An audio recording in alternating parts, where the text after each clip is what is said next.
Yo, yo.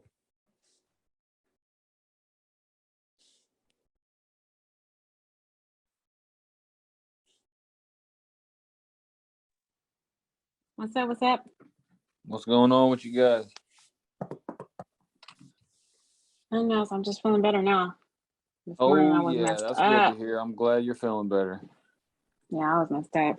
It's like, Sometimes you guys just chill out and get a little rest. yeah. I think we're all overworking ourselves. No, I'm not working hard enough. That's the thing. There you go. I was like trying to work my regular job, and I was like, no, I gotta get to this. Gotta So get to it. Yeah, I feel yeah, I like just invited my brother in too. He's part of the Powerhouse, but he really wants to learn how we roll. So he's a realtor in Vegas. Oh, nice. And, I was like, dude, I'll get on the Powerhouse. I'll teach you what I know. Let's knock it out.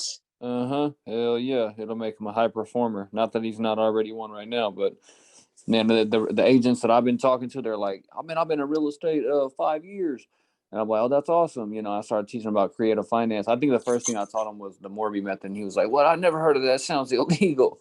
And I'm like, man, that's just the tip of the iceberg, bro. There's a lot of stuff that agents don't really know. They're not taught anything about investing or any kind of creative strategies. They're literally taught to list people's properties and bring buyers. It's pretty fucking boring.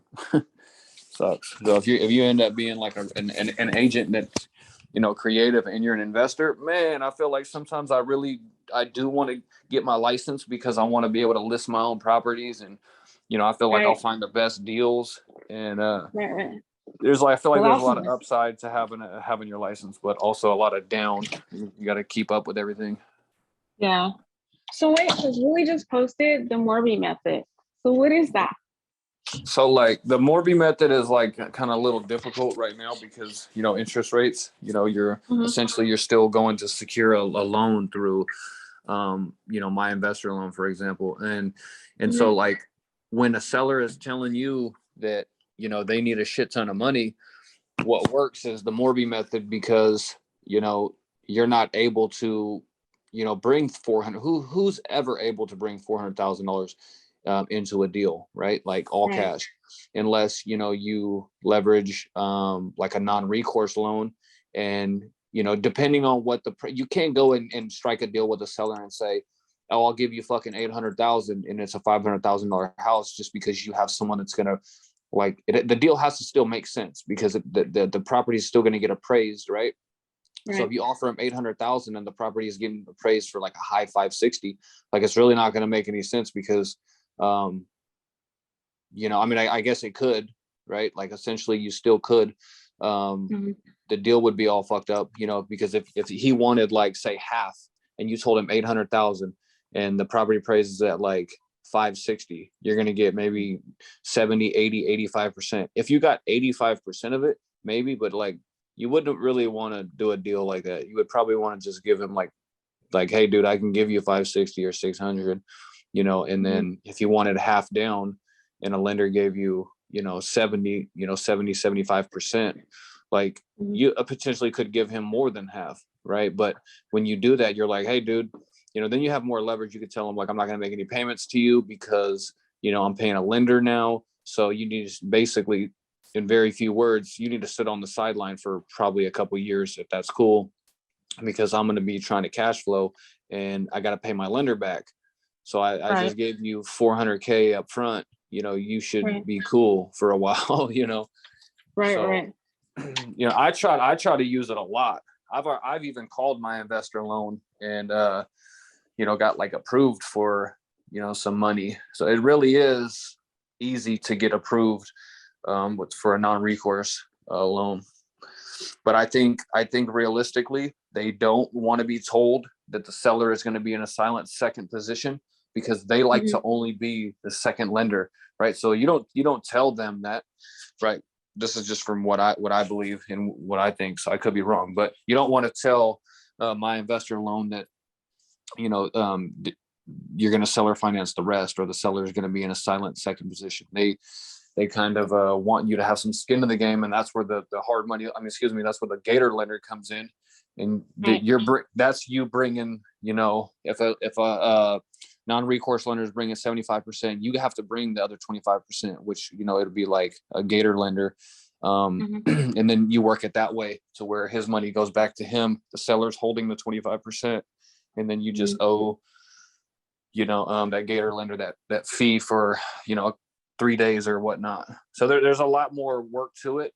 You got to have a good relationship with the seller. He has to be willing to hold the remaining, you know, 25% in a second position. You know, but even my investor loan told me, they were like, dude, don't even tell me that. Like, don't tell me that, you know, the seller's going to hold anything. Just bring your skin in the game and, you know, we'll make it happen. So it's kind of creative. I mean, it's kind of awesome if it works out, you know. Off the top of my head right now. Yeah, that one's it's a little bit more advanced, but I feel like it's definitely. I think Will just posted something like that, right? Yeah, he did. I didn't understand. That's why I asked. I was like, what? But it's all good. I'm learning. Like, I'm like so fired up now. I just told my brother, don't worry, I got you. We're finna kill it. Yeah. Hey, Will Hustle, is that you, Willie Ingram?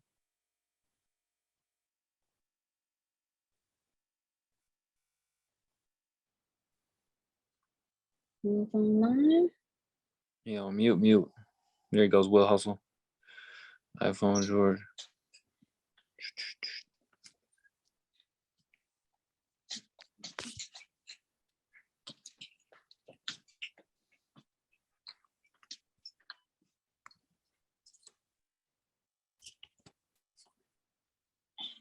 Who else is on here? I can't even see. So.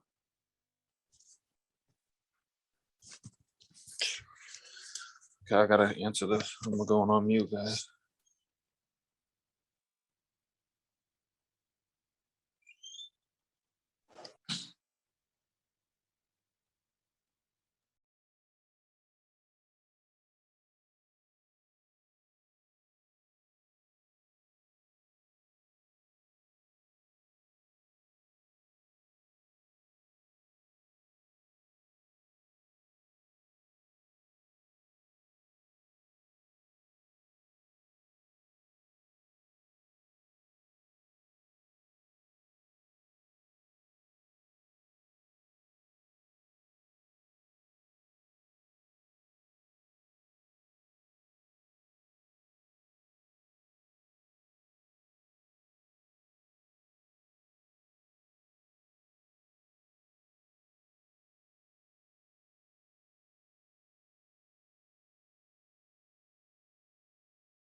What's going on, guys?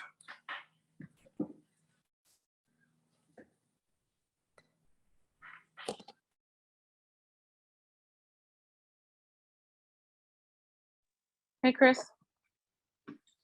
What's up? How you doing? Nothing much. I'm good. You made some calls today or what?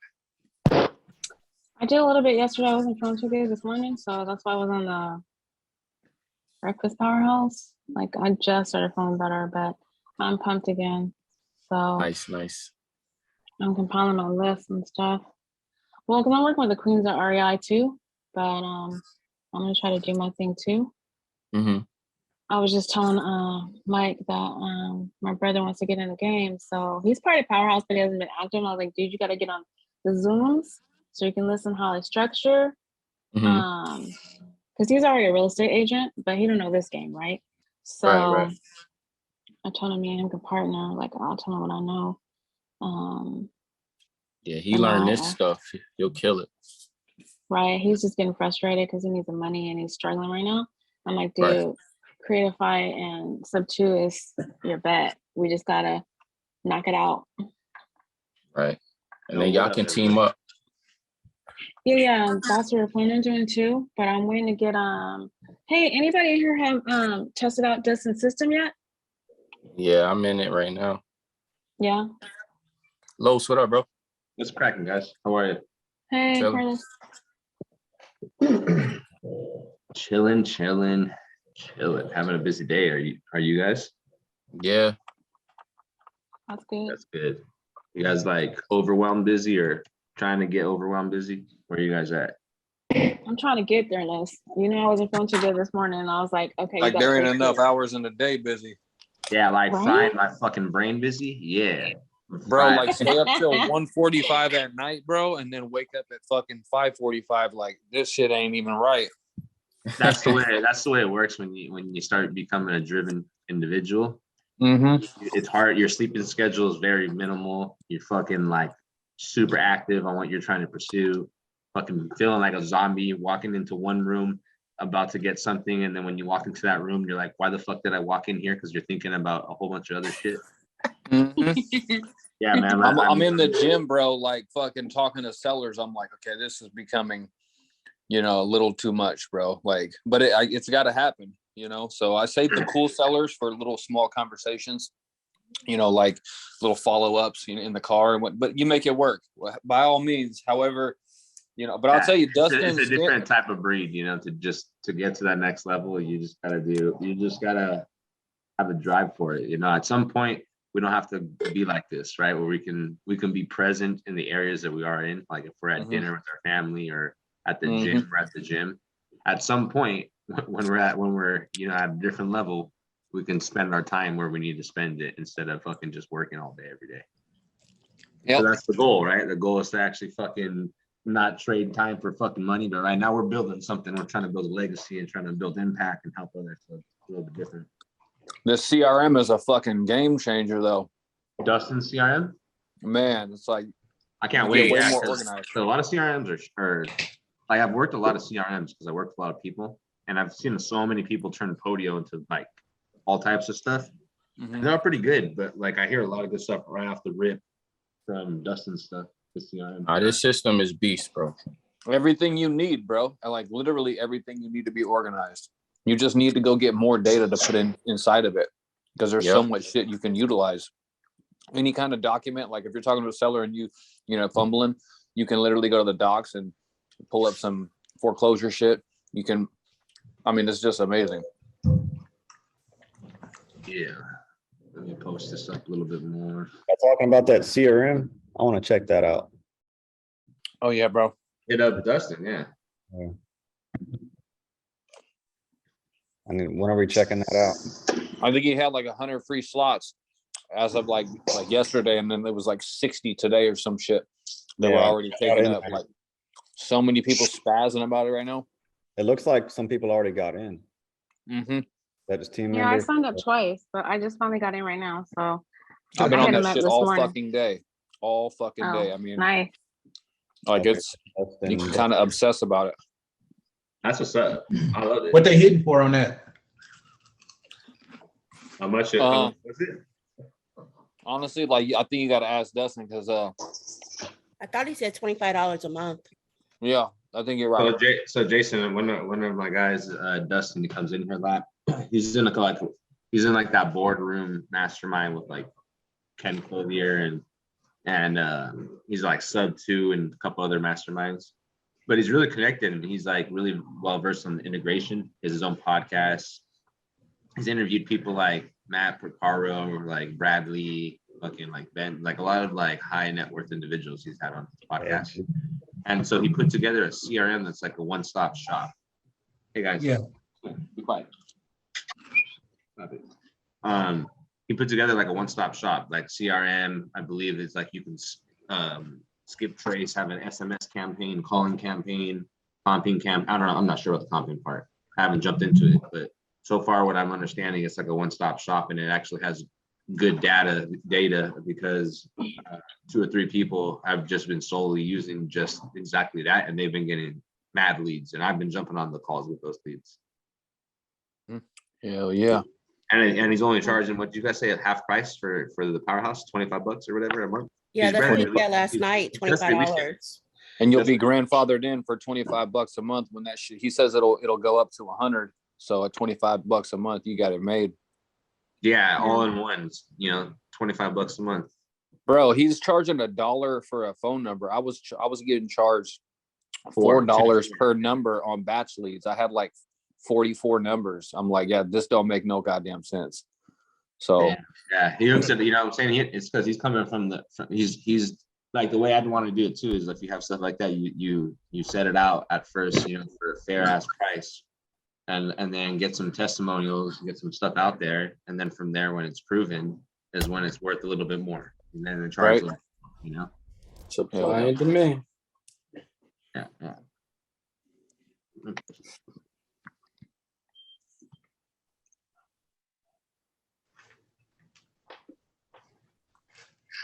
Everybody go and post a link into your Facebook.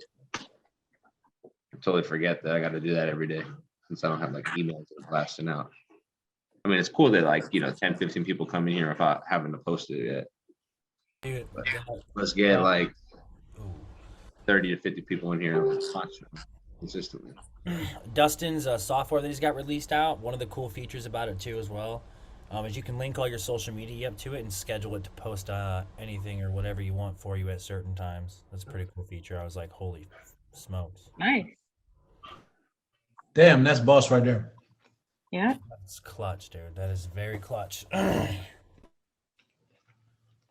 Yo, Powerhouse, my brother's in here. Your This what? is What's his up, first brother? time. My brother's in here, Craig. Your Yeah, brother? bro, say- Is what you said? Yeah, my brother logged on. Say what's up, Craig. Hey, how y'all doing? What's up, Craig? Tell him about Nothing yourself. much. Do a Just, quick just intro. listening in. Hello, Craig.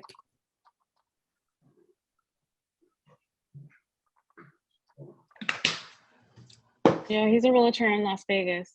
So Oh, is he? I told him, Nice. yeah, I told him, come on, get with the Powerhouse. Stan lives in Las Vegas. He's a Yeah, realtor. in Las Vegas. I live in Vegas too. Oh, Who yeah. said that? Oh, yeah, that's right. That's right. That's right. Who else lives in Vegas? I do. Craig, you live here? Craig, it's Craig that lives here, right? Craig William? Yeah. All Yeah. right, I'm gonna shoot you Yeah. out. Stan Lopez lives in Vegas as well. Oh, I didn't know that. Doesn't Larry live in Vegas as well too? I don't know, dude, but if I was balling and living in Vegas, I know where I'd be all day. Where are you, Eunice? I'm in San Diego. Oh, okay. Nice, San Diego's Yeah. awesome.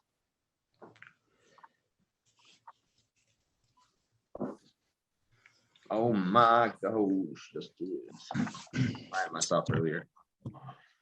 Okay. Hey, Chris, who was that guy in the morning meeting? New guy that came up. That was Mark. Mark. Yeah, Mark Chang. Where's Mark? Get Mark in here. You got his number? I got him. I'll text him right now. All right, cool. Mark Chang. Yeah, he just Yeah. I met Mark Chang from George Mahoney. I talked to him for like an hour and a half this morning. He's a pretty solid dude. He's pretty solid on the phone. I mean, I talked to him on the Zoom call. We talked for quite about an hour and a half. He's got some good value as well. Some really good value. So That's good. I just shot him the text. So Cool. Yeah, we'll get him all in here right now. Fuck, I have like a little micro French bulldog. Sounds like a little fucking dying pig over here. I don't know if you guys can hear him. He's like,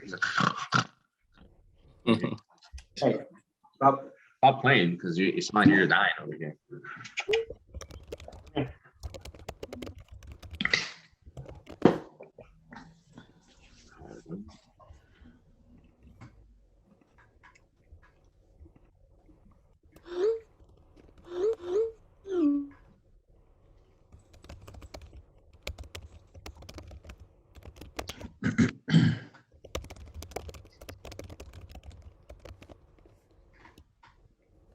All right, let's get rock and rolling before we get into some role play and then we go some live calls.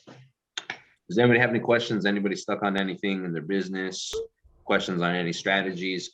Questions on maybe seller objections? You know, I want to hear people participate a little bit more. If you're not asking questions, you guys must know it all. So I'm just trying to see if I can help you guys out. If not, if you guys don't have any questions, maybe I can ask you guys questions and you can help me out. Yo, I got questions straight out. What's cracking? Straight out the gate, man. So I am working on agent outreach. Who's in here doing that right now? I think a lot of people in here have tried it out. I know Josh has, and I've done it before, and I've bought in a deal from an agent. Yeah. So tell me what you think about that, man, because I'm doing that right now with Privy.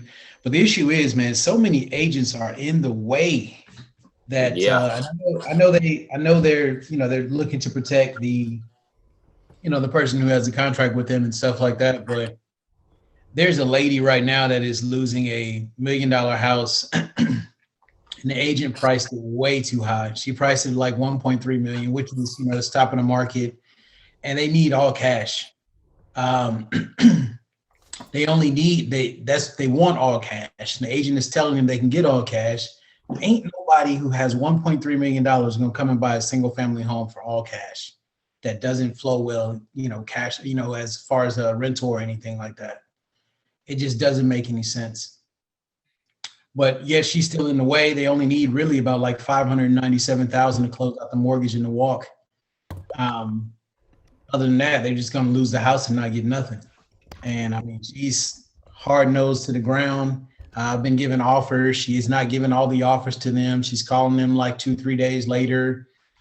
And I went past the house when I could get there because it's a gated community, so you can't get in all the time, But I went past the house, and when I talked to the homeowner, they were like, "Oh, you got to talk to her." Tried to go back and tell him after I found out she wasn't delivering my messages, but they don't answer the door anymore now. So, I mean, I'm not going to chase them, but at the same time, I mean, there's a lot of scenarios out there that are similar to that, where people are just, I mean, they're losing it.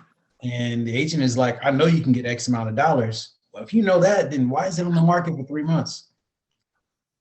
Yeah, well, here's first off, like I'll tell you what, that as an agent who's not an investor or maybe not a wholesaler, you're just a salesman. So your job is to sell the products that you have for the maximum price. Meaning, as a salesman, since you're not an investor, you don't understand the market and where it's going. Because it's like if I go into like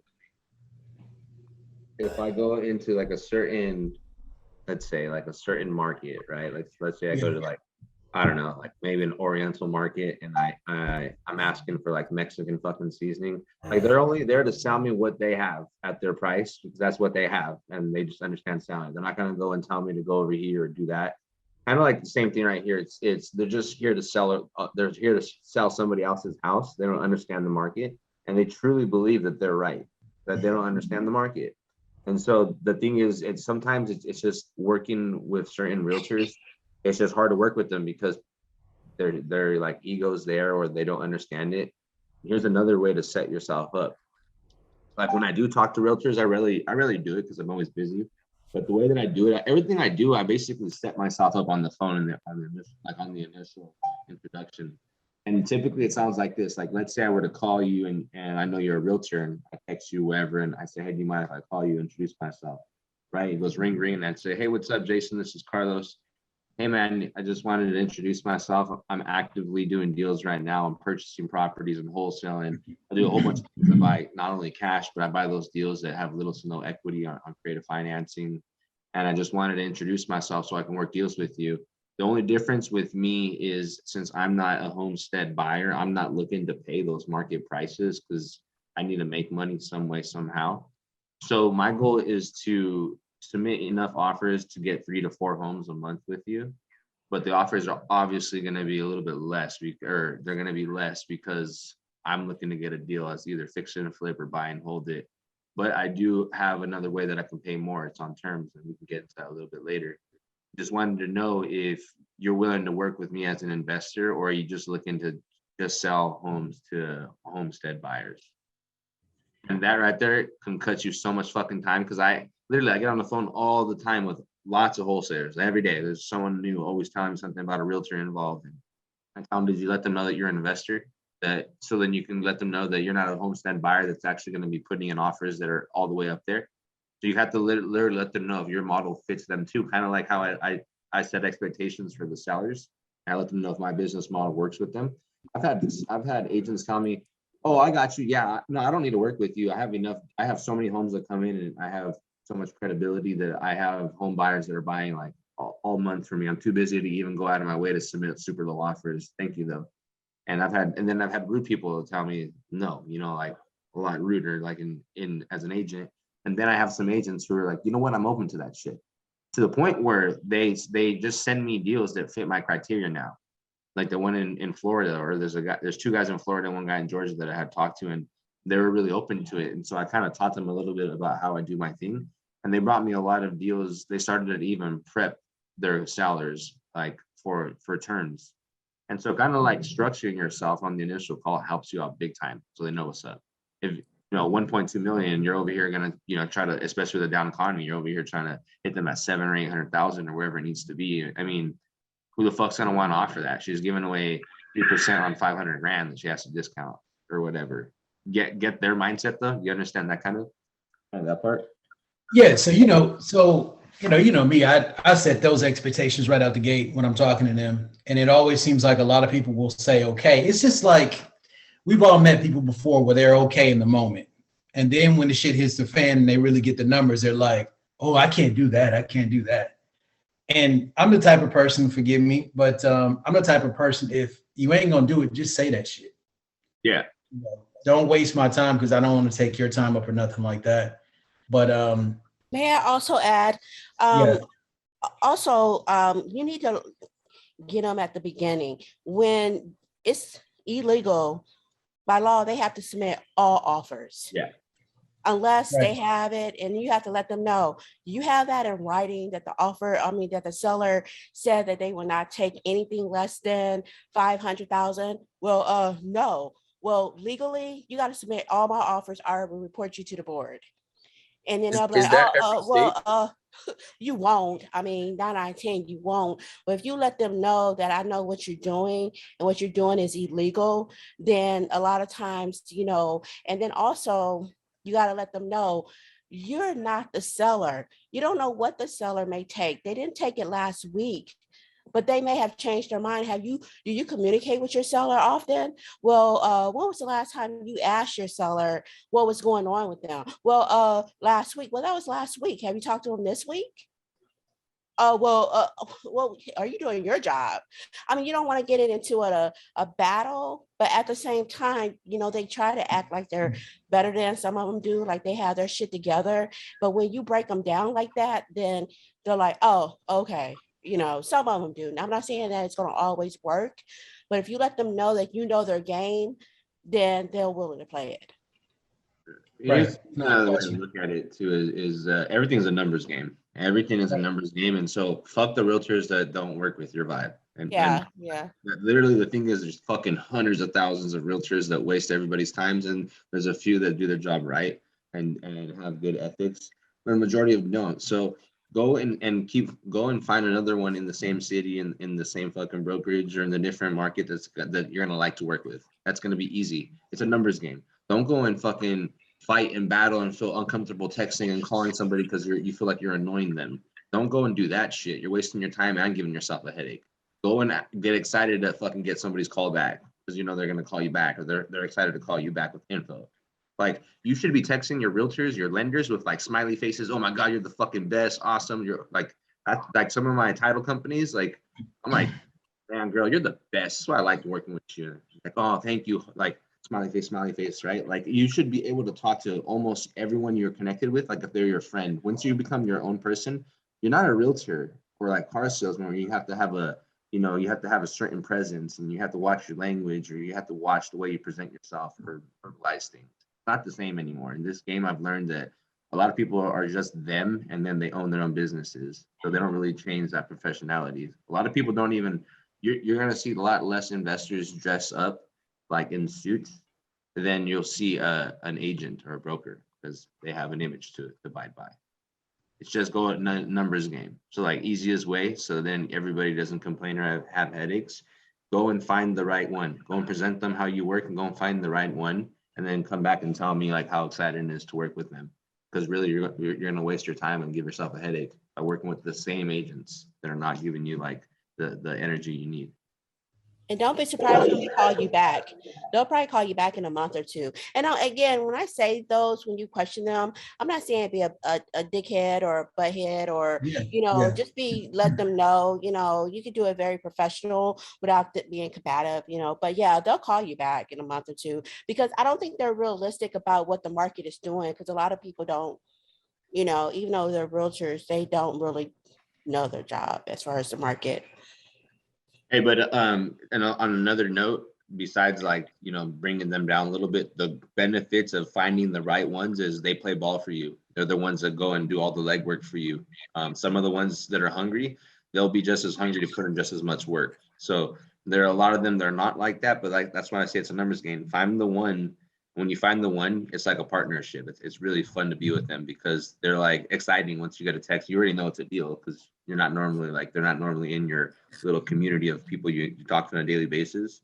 But I have like 2 or 3 that I get excited getting emails because I know they're deals and we have a good relationship. I can talk, I can laugh with them, chop it up, just like this. Nothing different than the way that I speak now. I don't even change the way. If I cuss, I cuss. And if they don't want to work with me, I know that's not the best way to look at things, but it is what it is. There are other people that will work with me. That's kind of the truth of the way it works. It's real easy. Yeah, facts. And you sound like me. And so with this particular agent, I wasn't doing agent outreach with her. What ended up happening was we were running foreclosures. And since it was around the corner from my house, I went and knocked on the door and then I seen that they had a sign in the yard. So that's how I ended up getting in contact with her. And that's where that went. But yeah, I know that I definitely know the homeowner is hurting. I definitely know the agent is not being reasonable. Hell, there's 3 houses on that same street that just sold for around 771 to 735. Same condition, same build, same year. Hell, they're all brand new. Oldest house in the neighborhood is 2015. So, I know that what I was pitching was good. I know it was great, fucking great, honestly. But I hate it for the homeowner, and I hate that so many agents get in the way like that. I hate that. And the homeowners don't even know they're fucking standing in the way, blocking shit. Yeah. Yeah. But anyway, man, I'm gonna let that go, and I'm gonna let anybody else who got something to say go. Did anybody have any other questions? Hey, what's up, everyone? New here. Carlos, you've worked a little bit with my partner before, but so we're running into a lot of like probate deals. And so, I mean, one, I know that like going through probate is so state specific and pushing those deals through, but what advice do you have when you're trying, like, I mean, I don't understand why it's such a hard sell to the bank to say, hey, push back the auction date because you're going to get more money than you would at the auction. You're going to keep getting paid, but just been struggling to have these banks agree to push back these auction dates. Because by the time you get in contact with the seller and shit's hitting the fan, auctions, coming in, 8 days. And, that's just, not enough time, at least for a lot of close. Rate or pre-foreclosure, you mean? It's pre-foreclosures, but like what we can do they're pre-foreclosures. I mean, but sometimes the liens and how far they are in arrears doesn't make it a cash deal. So you kind of got to just take subject to and then get them caught up. Yeah, we're actually coming. So one of our buddies this Saturday, we're putting a flyer right now together. He's a pre-foreclosure specialist, is what he does for his W-2. He's coming in on Saturday to teach something called stop tailing, which is basically like the COVID forbearance had basically left like last Friday on the 23rd, I believe, that they canceled out the COVID forbearance, so they're no longer helping out homeowners who owe like up to 40 grand in arrears. They were wiping that like through a loan modification.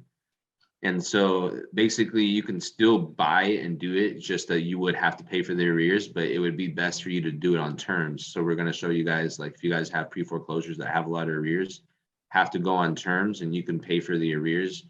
But there are certain information and questions that he's going to go over that you want to receive.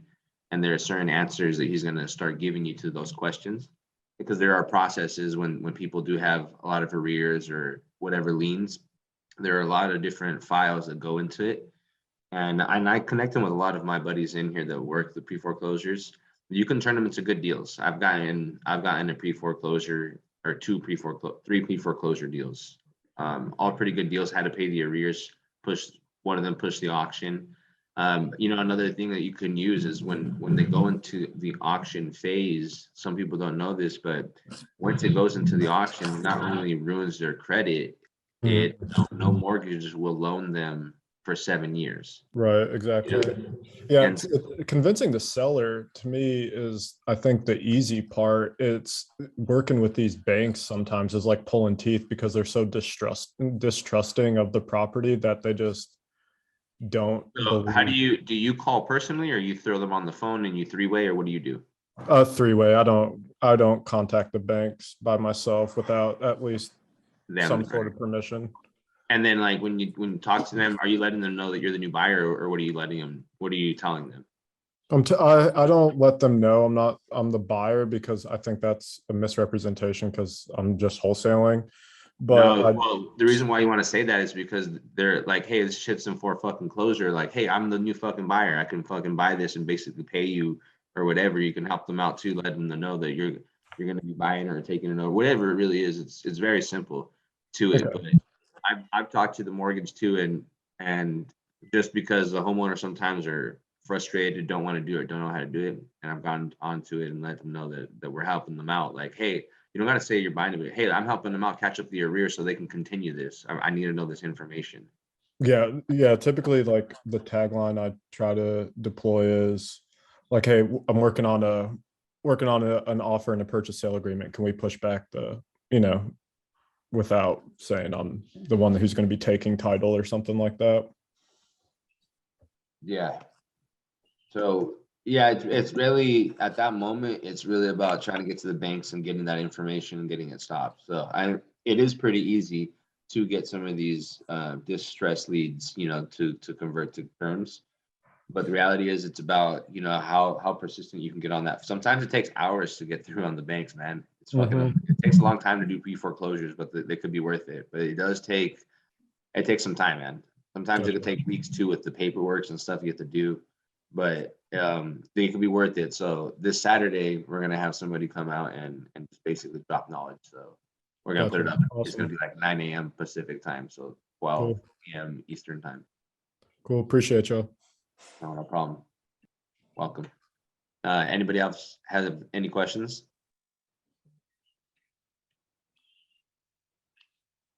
Yeah, I'm trying to get this down. The Morby method. So if you could just kind of give me the overview again, so I can just kind of soak that in. Yeah, who actually just broke down the Morby method in the Powerhouse today? Willie, was it you or no?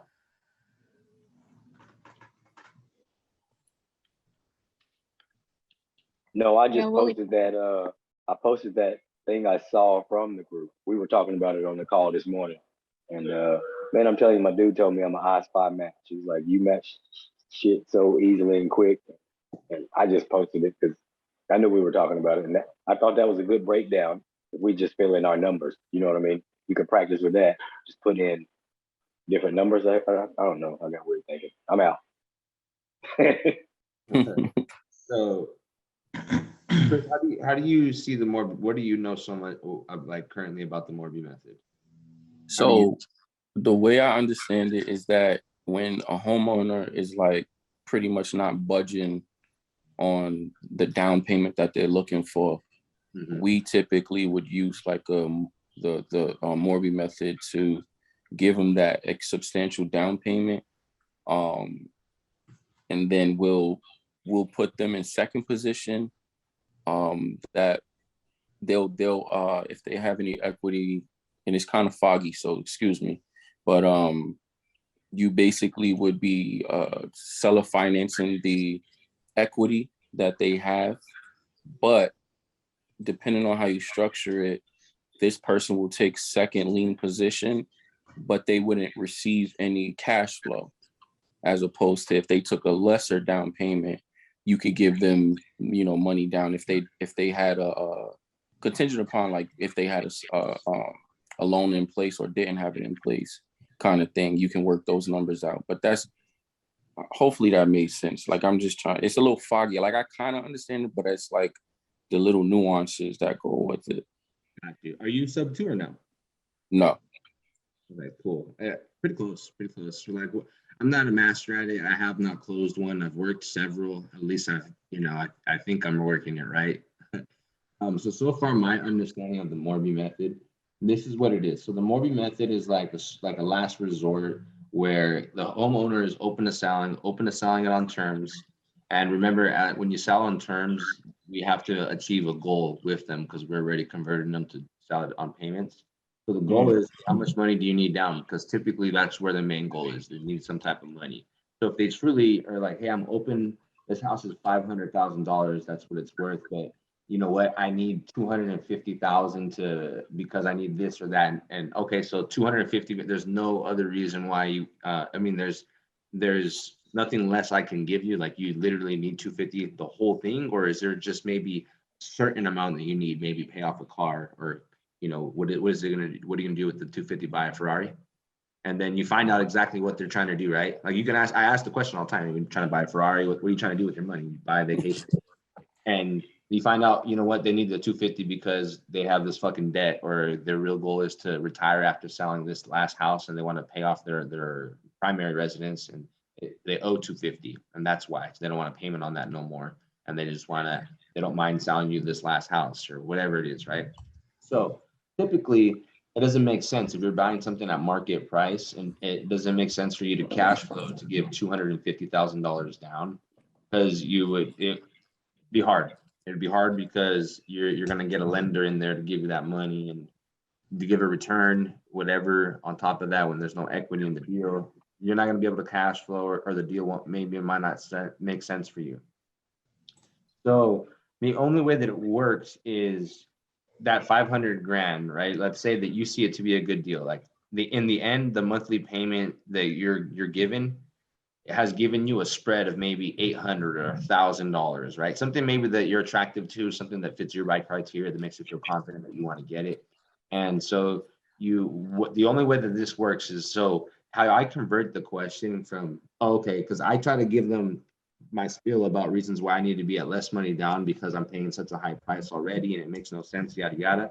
So when I find out that that's the amount of money down, I tell them like this, oh, okay, got you. So if we really do need that $250,000 down, this is the only way that I can do this. I don't ask the question, hey, would you be willing to do this? I state it like, hey, this is the only thing this is the only way that I'm going to be able to do this.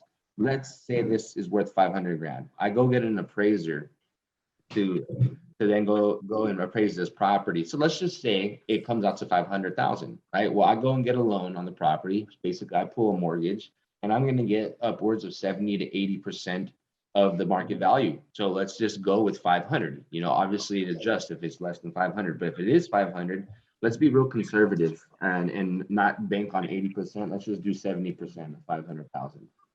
So times 0.7. That's $350,000 at 70%. To us, it's a non-recourse loan, which is like not a traditional conventional loan. It's basically like an asset-based loan where they loan not on your credit or anything. They loan against the asset, if it's going to make sense. And then they protect themselves in any scenario where you make the mistake. They just take the property. So what happens is, let's say, you're still talking to the seller. Okay, so I go and get 70%. That 70% is $350,000. Here's the thing. With that $350,000, at this moment, you would have asked them if they had a mortgage, right? So let's say they had a mortgage in place and maybe they owe 50 grand. So this is how you state it. Look, the only way that I can do this is I go and get a loan. I get 70%. That 70% is 350 grand. Here's the thing. The $250,000 that you want down, I can give you that 250, but you would have to pay off the $50,000 mortgage with that 250. So then my new lender can sit in first position because they're not going to lend this deal and sit in second. So that's one thing you got to overcome. Now, because you just pulled a full mortgage on today's interest rates, your payment's going to be high. So it's going to be hard for you to cash flow if you now have to have them carry 250 grand and still make a payment to that on top of your new bank loan. So how you after, if you can overcome getting them to second position, that's why you want to learn to transfer certainty. Make sure you sound confident on the phone.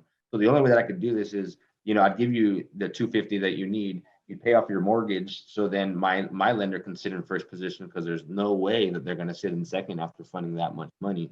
So what happens next is you would carry the $250,000 difference in a second position. Okay, Carlos, I understand that. Here's the thing. I'm not going to be able to make a payment to you for the reason that I already have a full mortgage. Does that make sense? It's going to be hard for me to make another payment to your equity of 250 and then cash flow. And remember, the only reason I can pay more than everybody is because I just need a cash flow. Yeah, I got you, Carlos, but that's not going to work for me. I'm not going to wait, you know, those 5 years. Remember when I said I got 70%? Yeah, so I have 350,000, don't I? Yeah. So 250,000. Here's the thing. What I'll be able to do, since I can't make payments to you over our term, if it's 5 years, what I can do is this: I can prepay those payments. That's how I pitch it. So then you don't get them confused. You don't get them like all upset that you're not giving them payment to their equity. Hey, well, you asked for 250, right? Well, I went and got a loan for 350. All I need, this is turnkey basically if it's fucking or close to it if it's at market price, right? So basically all I need is money to close on the deal, right? So I just need to close. I'll just keep closing costs and maybe, you know, 10, 20 grand for minor things. So I'll take $25,000 off of that 350 and I'll give you 325,000. So I'm actually giving you $75,000 more than you were asking me. And let's just say that's me prepaying the next few years up front to you. Does that make sense to you now? Yeah, this is the only way that I can do this, remember? Got you. So then, so I'm not making any more payments to your, now that it's not 250 that I owe you. I gave you 325, so I only owe you 175 now. And I'm not making payments to that for our term. And then at the end of our term, I'll go ahead and balloon you out. Cool. And that's the way that I structure it. I haven't locked one up. I'm working on a few right now, but everybody structures it differently. I just create my own pitches because that one is hard. And like for people to overcome, and I hear so many people try to pitch it and they're very like nervous on the phone or they ask open-ended questions. But are you going to be okay with sitting in a second position? And then here's the thing. I can't make a payment to you. Is that going to be all right with you? You just open yourself up for a hard fucking no. It's not going to be all right. But if you say it confidently, if you're transferring that fucking confidence, right, and that energy to them, that certainty over to them, then they're gonna sound like you know what you're doing and it makes sense. Like the way that I do it. It might not always work, but I'm always making it sound like I'm pretty much confident in saying what I'm doing and I can be able to make it happen. And so I've had good scenarios on it. I haven't had people back up off of it. They just haven't. They'd rather go their own route first. You know, it's like a last resort type of thing. But that's how I say it. And I like to state things when you truly know that you only have this last option. I don't want to hear you even on the role play, because the role play is where you practice, and what you practice you make permanent. I don't want to hear on the role play that you ask those openness end questions when you only have one resort left. You better just make a statement. This is the only way. Even through your cash offer and you ask them to list it, you ask them to rent it out. Cool. The only way that I can pay this is if I buy it on terms. I don't want to hear you say, would you sell it to me on terms? I need you guys to state it with confidence. Look, this is the only way that I can buy this property, which might be the truth for you because you can no longer wholesale it. They didn't want to market it on market. They didn't want to rent it out, whatever it was. Maybe it didn't work for your cash price if you're a cash buyer. But now you have one last resort, even if maybe you ran through innovation or whatever the last resort is, you have to state it as, this is the only way that I can do this. This is my last resort right here. The only way that I can achieve what you want is if I do it this way. I give you your price, but it kind of has to work with my strategy and term. And at that moment, sometimes you got to be that transparent. Like, what do you mean? Well, look, I got to go pull a loan, right? So now I get a whole $350,000. So I have a full payment to that. Sometimes you have to really break it down for them because they're new to this whole game. That's my understanding. Does anybody else have a better understanding on the Morby method? And another thing, I think the way it works is So if you're getting a non-recourse loan of 70%, 75%, 80%, whatever that true number is, I think the way that it really works is for you to close that transaction, the new lender actually needs to see the other 30% or 25 or 20% in the deal. So I believe you might need a gap lender in there just to close. The gap lender money won't leave title or escrow or whatever it's saying at. But I believe you'll need a gap lender in there. So then the non-recourse lender can see your skin in the game and see the other 30% to close on it. And then as soon as it closes and the money gets recorded and everything, the hard money gets recorded into, or the non-recourse loan lender gets recorded on first lien. I believe at that moment, the gap lender's money will be released. And depending on how you negotiated with that gap lender, if you're giving them a return upon the release of the money, or if you're giving them a return, like when you refinance or whatever you negotiated with that gap lender, I believe they only put the money in there for a short period of time, like a few days to like a week, however long it needs to close or whatever on it. And then right after that gets released, then the homeowner is going to now Title's going to draft up a promissory note for that 30%, and the seller will now carry that. But I believe that's the real way it's supposed to go down, because I don't think a hard money lender or non-recourse loan will you can just go ahead and get 70% and have the seller be open to financing 30%, because I think the lender is going to still, the non-recourse lender or even the hard money lender that you use on your deals, I think they're going to need to see you put in the other 20, 25 or 30%. I think that's the right way to do it. I mean, that makes sense because that's like a regular loan, right? So that makes sense. Yeah, so I believe that's the way to rock it out. So you have to pay a gap lender, I think. All right, my head is throbbing, but Bro, I had to learn a lot of that in like a few months. I went from learning that to like fucking all types of notes, and then all types of like wraps and how to break up wraps and notes, and then like even like ways to exit lenders from deals. I've gotten so many ways to exit lenders from deals. And a lot of people get confused on it. So like a few ways that you can exit a lender from a deal is, obviously if you have a longer term lender, that's better for you because you have principal pay down over time. And so over time you can do a lot of things like pull a HELOC or refinance it or sell it and be able to pay your lenders out. But let's say you have a lender that's only giving you 6 months or 12 months and you have 5 or 10 years on the seller finance part. Ways that you can get your lender out is, obviously if you renovate it, rent it out, season, you have that performing in its season, you can refinance, and then you can pay both the seller and the lender out. That's one way. Or you can rehab it, rent it out, pull a HELOC on it, whatever that amount that you had to pay your lender. If it wasn't substantial, you can pull a HELOC. If you have equity from the purchase price to the spread, that's one way. Another way is if you had a good deal on it, you could just throw it on the market and sell it.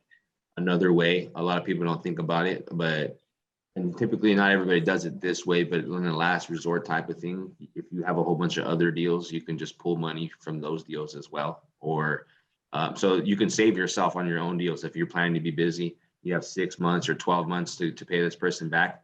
Your goal would be to always try to pay them back from the same deal. So you keep it like that. But in last case scenarios, there are a lot of people that I've talked to that have pulled money from their other homes that they have. And I'm like, oh, okay, I didn't even think about that at all. I was like, that one's cool because if you have a lot of deals and a lot of them have equity at any moment, if you just need a lender to get into the deal, just to get the deal funded, and that maybe there's not enough equity to actually pay them from this deal, that, oh, well, you know what, I have fucking 10 other deals that have 30, 50, 100 grand of equity. I could pull a HELOC and pay them back.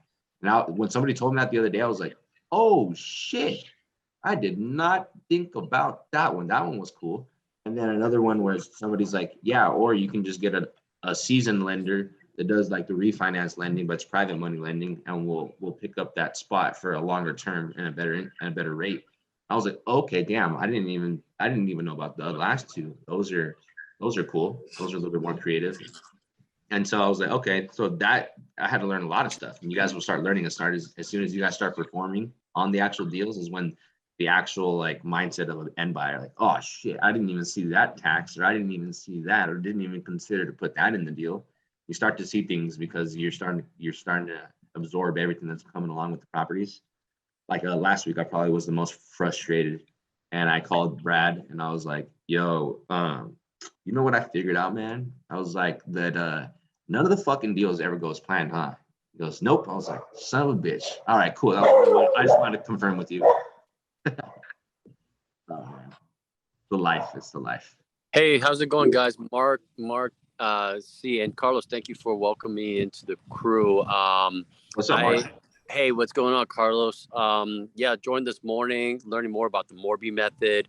Got some possible deals that I think it might fit, but still trying to wrap our mind around it. But also, I want to give a heads up that I have Michael Carcamo with me, and he would like to add some into the mix on some of his experience and thoughts.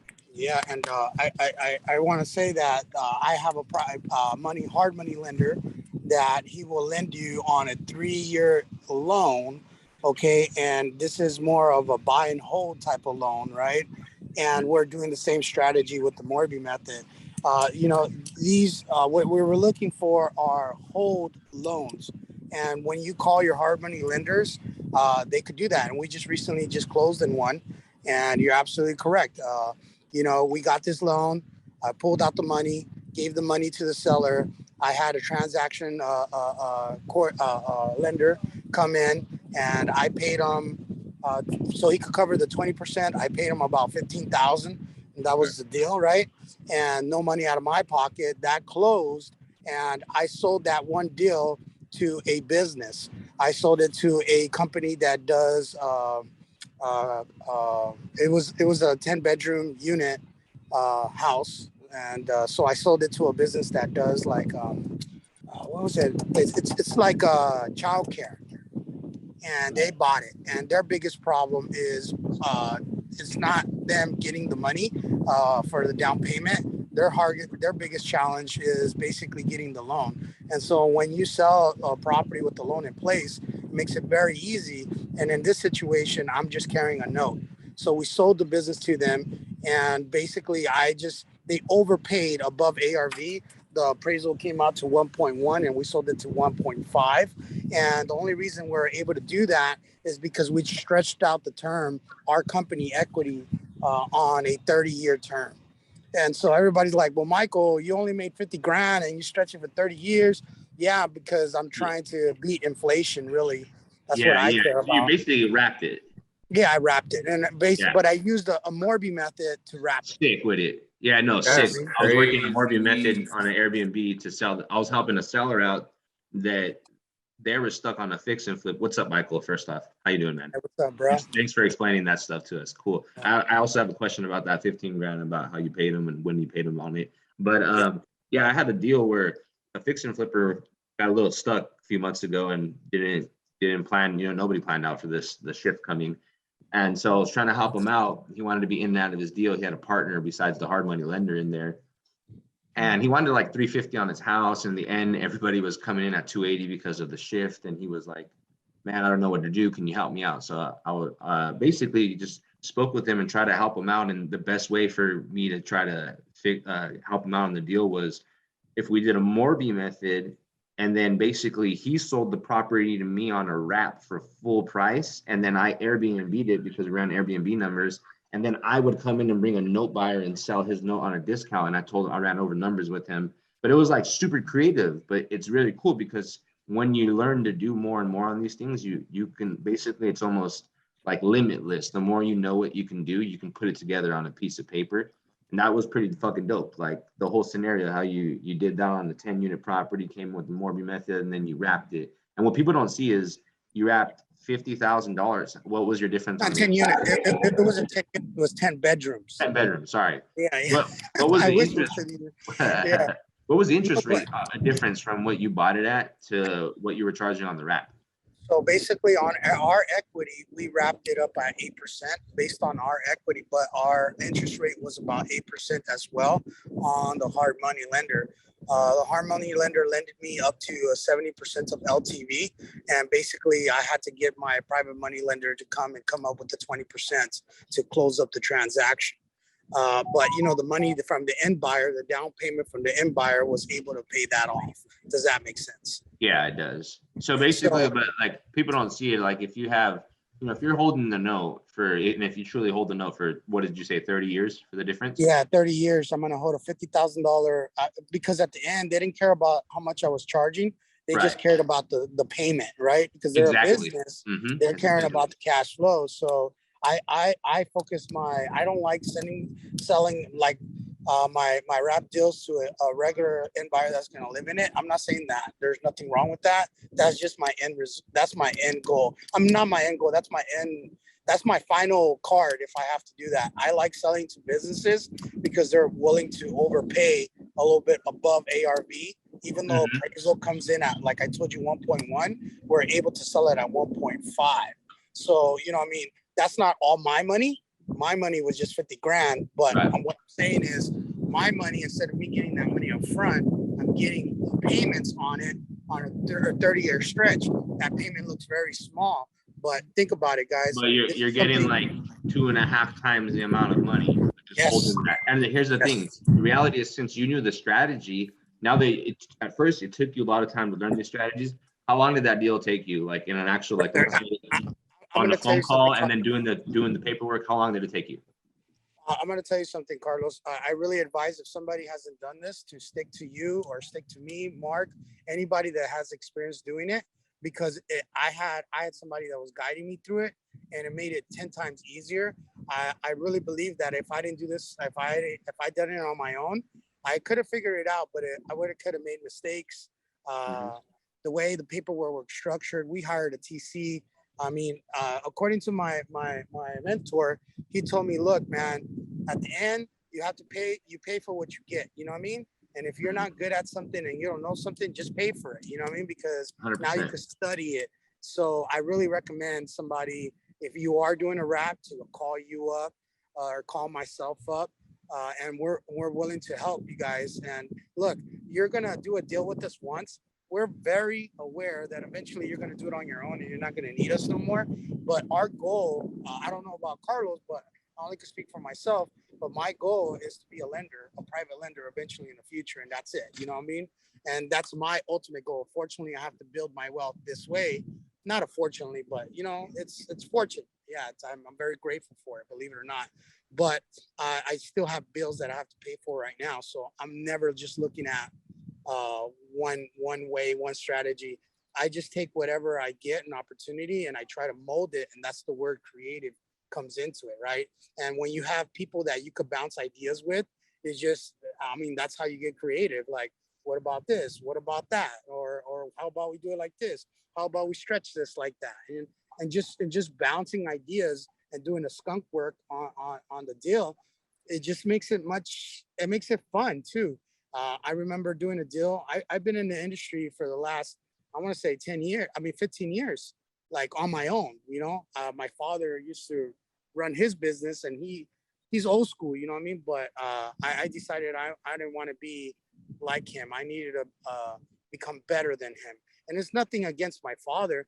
It's just, again, that if I'm going to be different and I'm going to be unique, I had to be put the work in and start hanging around with people like us. That just makes it way easier, you know? So if you have a property that has a lot of bedrooms, I mean, come on, you guys are thinking, this is the American dream. The American dream is to own a house, but really that's not the American dream. The American dream is to be the bank. You know what I mean? If you could be the bank, man, who cares about owning these properties? You carry these notes, your kids are going to be carrying these notes for generations. And 30 years from now, I might be dead, but my kids are going to have that income. You know what I mean? My wife is, and to me, my goal is, even though I own property, I still live in an apartment. And a lot of people ask me why. And I said, because I want to create enough cash flow. So when I do buy my property, and if I get sick or anything like that, my other properties and my notes can pay for my mortgage and I don't have to worry about anything. So I'm very clear on my outcome. You know, I'm very clear on what I want to do and how I want to do it. And the only way I can do that is by like you guys, what you're doing. I want to say thank you, bro. Because if it wasn't for people like you and me trying to pave the way for us here, then we're the same. And don't just listen to us. Take action. I mean, don't be scared. Sometimes you guys sit there and overanalyze stuff because you guys are scared, and that's okay. But I guarantee you, it becomes fun once you associate with somebody, because it just now you don't have that pressure in you, right? And hey, Carlos, how about this? How about that? And you're creative yourself, so so reach out, guys. I guess that's what we want. We want you guys to reach out to us. We can't help you if we don't know where to help. You know what I mean? You guys need to come to us and say, hey, I got this opportunity, and are you open-minded to brainstorm? And that's all. What do you got to lose? Yeah, that was fire, bro. I appreciate you. Thank you for that, Michael. Yeah, appreciate it, Michael. And is Michael still there? Yeah, I'm still here. Well, yeah. So I wanted to ask Michael a couple things, but give me some. Hey, Michael. well, maybe you guys can put it on the speaker too. So you guys can just speak. Yeah, Michael's got to jump on another call. He's got a 4 p.m. But oh, no worries. I'm gonna try to get him back. Don't even worry about it. I was just gonna ask him some questions, but Hey, I'll tell you what. I just want to say this real quick. When you talk to Michael again, man, tell him I really appreciated hearing that, man. I love that. Just wanted to say something, but he was talking. I didn't want to cut him off. That's all I wanted to say. Yeah, that's good. I can hear you. I in a business, when people say, and I'm gonna hop on this real quick in the Zoom, they say I'm in real estate. Real estate is a really broad description. I mean, what we really are is business owners, and inside our business, we have different departments and different businesses. Like if you're in real estate, you're gonna have to be in the construction business.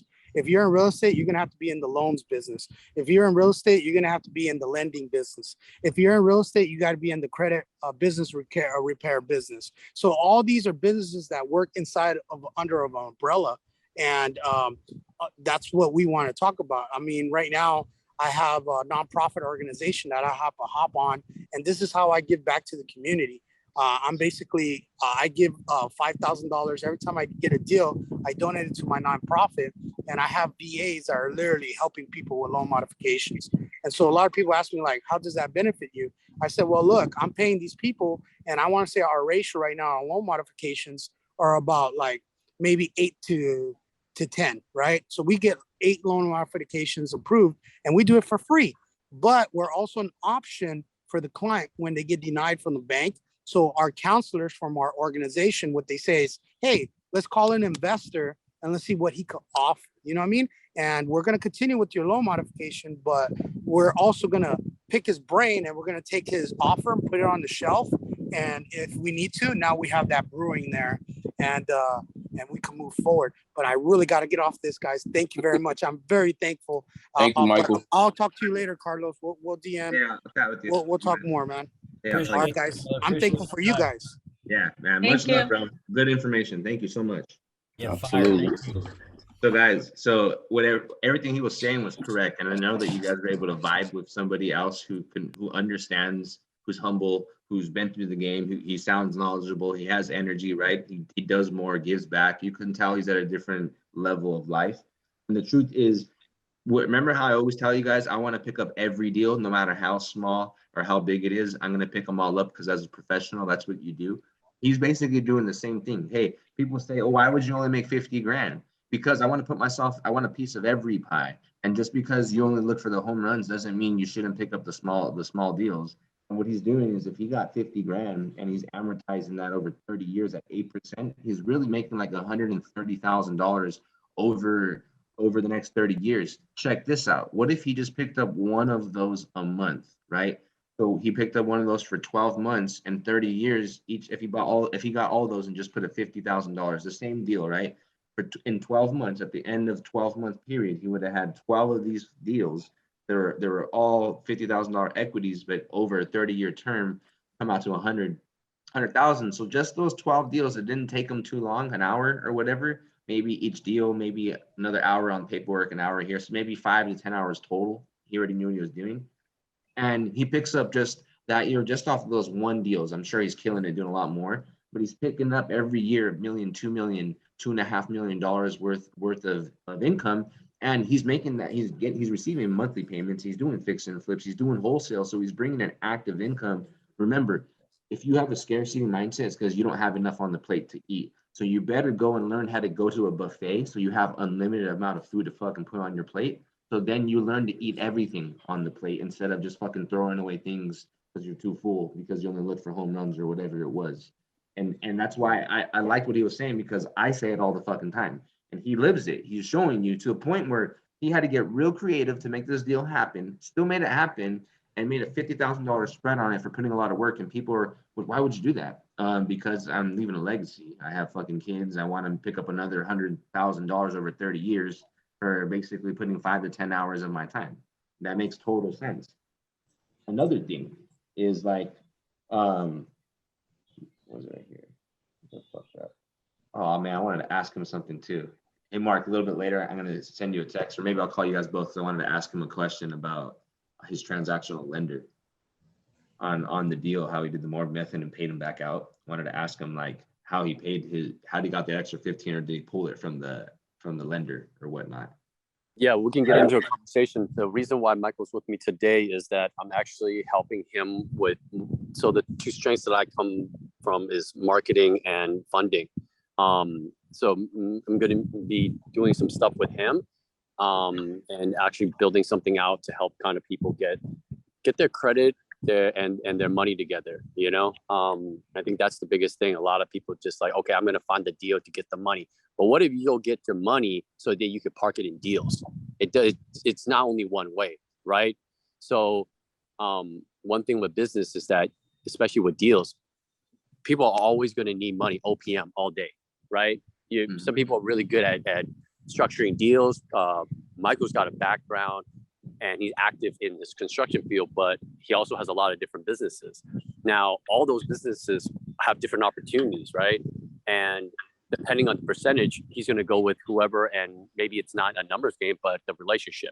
So that's how I come in when I don't know so much about the construction, but I can help him out with funding. So everyone here does not come from zero. Everybody comes from experience, and your equities might be sweat equity, network equity, resource equity. So just have a real conversation. We just had one with a gentleman earlier today. He goes, I'm going to spend my time on cold calling.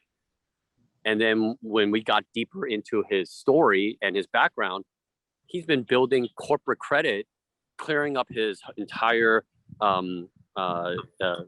his credit report.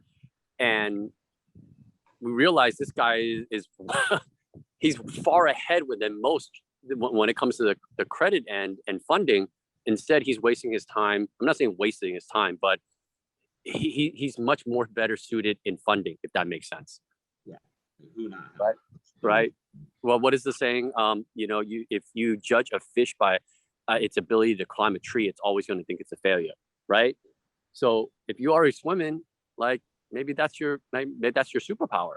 And I think for me I think one of my superpowers is to find out what people are good at and connect people.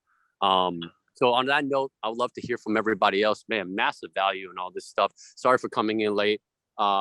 We're doing a couple of different interesting things. I'd love to share with the group when it becomes a little bit more presentable. But yeah, man, this is my first day here. So thanks for the invite to everything, Carlos. Yeah, thanks for coming in, bro. And yeah, we'll put something together. We'll get on the call after this, and if you can put something together that we can make a little event, like on a weekend or something, where you can give us 30 minutes, an hour of your time breaking down all types of lending opportunities that you have. Cool, right? We're helping out the students right now. Dustin, Stan, Josh, and I were creating like basically a private money list for everybody to be able to use it in the Powerhouse. But we're gonna have it with there's expectations when reaching out to these lenders, so you guys don't ruin credibility for others in the business. We're gonna set expectations for you to use the lenders. You're gonna have to have a structure in place, but we're gonna put something together so then within this community, everybody can basically do it all, right? Find deals within each other, close deals with each other, and then find the lenders with each other if they're not in this community as well. We're gonna have access and give that access to each other. We're not stingy.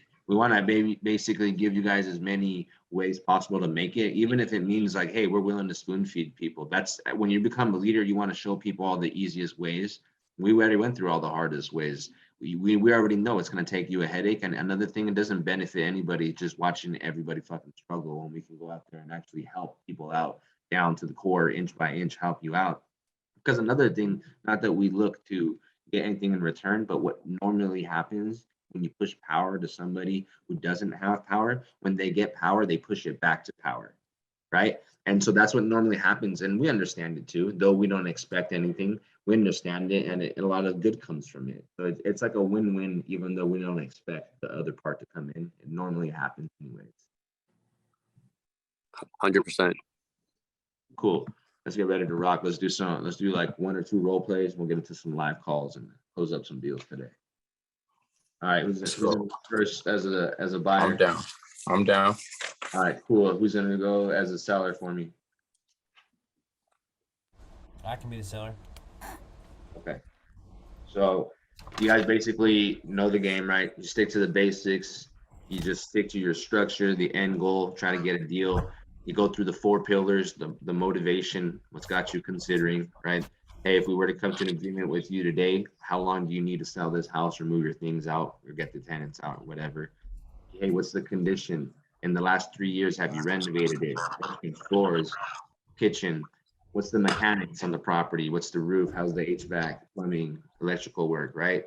Then you go for the price. Hey, now knowing that I got to put some money into this, what are you looking to get for the home? You then find out the price is too much for you.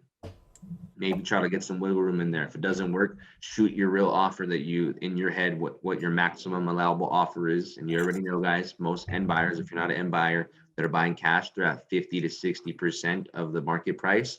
So I don't want to hear you guys blocking up cash deals at over 50, 60, or 70%, unless it's like turnkey ready kind of thing, right? But if you're finding out it needs a lot of work, we're not here to practice to lock up deals at 70%, because behind the scenes, when you're making calls on your own, that's what you're really going to be doing, because practice makes permanent.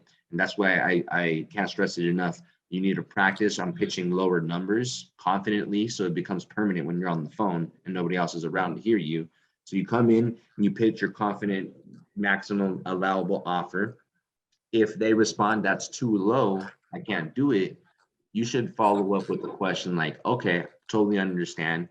What's the closest you can get to this number so I can see if it works for me? If it doesn't work, we roll into, we rule ourselves out as cash, go list it, go renovate and rent it, or go terms, right? Keep it simple, do that. And you guys are ready to rock. I'm gonna put myself on mute. I'm gonna give you guys 10 minutes and I'll jump back on in 10 minutes when the alarm goes off, okay? Yes, sir. And go for it. Wait, who am I rocking with? Me, Cameron. Oh, Cameron, what's up, bro? All right, cool. What's up? Ring. Hello. Hey, how you doing? I'm looking for Cameron. Yeah, may I ask who this is? Hey, how you doing, Cameron? My name is Chris. I'm actually a investor in the area, and I was just calling about your property, 123 Main Street. I was looking to see if you would consider an offer on the property. That damn thing, man. Let me tell you, the amount of calls that I've gotten from you people is getting about, I'm getting sick of it. I'm sick of these low ball offers and all this. So what do you got for me? Let's hear it quick. I mean, no, I totally understand. To be honest, I couldn't really make give you any offer based on, information that I don't have. So if you have a few moments, I'll ask you a few questions, and I'm sure I can get your offer real soon. So let me ask you this. How long have you been looking to sell a property? Have you been looking to sell a property? To be quite honest with you, we haven't really been looking to sell the property. But, again, if the market's right and the price is right, I heard the market's pretty hot. So if the price is right, we'll do it, Got you. Let me ask you this. If we were able to come to an agreement, how long would it be for you to, is this your primary residence? No, this is a secondary residence. My wife and I were into the rentals quite a while ago. We were some investors ourselves. So we're starting to sell off most of our portfolio. This is the last of 2 or 3 that we have, left. So we don't really, care to have to hold on to it. We're free to sell it tomorrow, if you know what I'm saying. Got you. So you said that you have other properties. Basically, it sounds like you're liquidating from all the investment properties that you do have. What are you looking to do with? Are you retiring, or what are you looking to do? Yeah, to be quite honest, I'm sure you probably got the information. We are a little older. Like we said, we're trying to sell our portfolio. So we're just looking to kind of liquidate ourselves and give us, something over time, on top of our pensions that we've already got. We've liquidated about 7 or 8 of our properties already. So we've got the cash. We don't necessarily 100% need it. But, yeah. Got you. So it sounds like you just want some supplemental income for the years, when you guys are kind of gonna, kind of relax a little bit. What are you looking to do? Are you trying to move somewhere else, or are you trying to stay put in this area? We're, definitely planning on staying put, but, we got some grandkids now. So what we're looking at doing is trying to build a pool in the backyard. And, we've gotten a couple quotes for it already. So, that's probably our next project that we're going to do over at the house. Okay. So you said you build a pool. Now you try to stay at this property? I'm a little bit confused. I'm sorry. No, I'm talking about at our primary. We're trying to build a pool for the grandkids, Got you. I misunderstood you. Got you. Right. So, okay, no worries. Let me ask you this. With the condition of the property, have you done anything within the last 3 to 5 years? To be quite honest with you, our last tenant was in there about, I want to say last quarter, so about 3-4 months ago, give or take, So we haven't really been over there in that amount of time. We just didn't really want to take the hassle to find another renter at the moment, But yeah, it's been vacant for about 4 months. I would say, the inside's pretty good. Our tenant just left. She was real good. 15 years that she was there. So she was a good tenant, paid on time, did her stuff. But the property's in good shape, to be quite honest with you. In our opinion, we are older though, so I'm not too familiar with what, the code looks like and what it's got to be up to today. So, I'm no professional in that aspect. Right. Let me ask you this. So when you was during, you said, I think 3 or 4 months, basically the property's been vacant. What were you receiving from the tenant? She was actually paying us about $1,500, which was a little shy, for the market rents, just because, she's been there for 15 years and we didn't want to really raise rents too high on her, I mean, we know how the rates have been going recently, so we didn't want to, do her too dirty because she has been a good tenant for us. Right. And what could you actually get in this area if you were, if the property was, fully renovated and stuff like that? I want to say about 21 to 2,200 would probably be, a pretty accurate number. I could be, plus or minus. I could be wrong. I don't typically look at this all day. So, but I'm somewhere in that area. I was doing a little bit of math here. Seems like you're missing that $6,000. $1,500 over a 4-month period. That's cash flow that you're missing, huh? Yeah, it's cash flow, but like I said, you got caught up, like I said, the grandkid was just born, so we were caught up, for a couple months right when she was moving out. We didn't have the time to really get it back up. We were in the process of working on, trying to get us a new tenant in there, posting on Craigslist and Facebook, trying to find someone, but I mean, and you called in the meantime, so we're still currently searching, trying to fill the gap, but. Got you. And just a few more questions regarding the condition of the property. So how's like the HVAC system, electricity, plumbing? What are those things looking like? Okay, so the HVAC hasn't been changed since probably, 2010. So it's probably a good 12 years old, 12, 13 years old, right? The roof, to be quite honest with you, I haven't really touched it other than a little, spots here and there over the years. We've had it for about 20 years, so the roof's pretty old, Yeah. Let's see here. The plumbing, it all works. We never had any issues, no major issues. We've changed out some of the faucets in the bathrooms, just some of the basic stuff. I think the last thing you asked was electrical, correct, right? Yes. Okay. The electrical, yeah. So, uh, sad as this is to say, over the past 4 months, we have had some critters up in the attic, and we're pretty sure that they chewed through some of the wires. You know, it could be wrong, but some of the stuff isn't really up there working. So, we'd have to Right. get. You know, we haven't had the time. Like I said, we've been pretty busy to get someone up there to take a look at it. So, Got you. So if I was to give you a Home Depot card with that's unlimited, and you can just go on a shopping spree, and bring this property to 2022 standards, what would you do? you know, I guess I've never thought about that. Well, I would probably, definitely.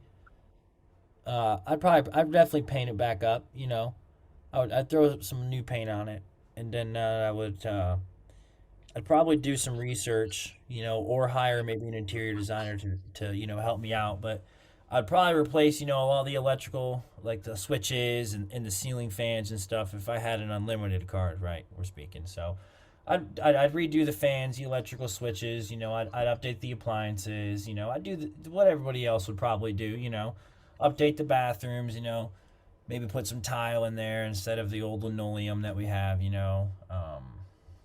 stuff like that. Obviously get the lights up in the attic fixed and looked at and stuff like that.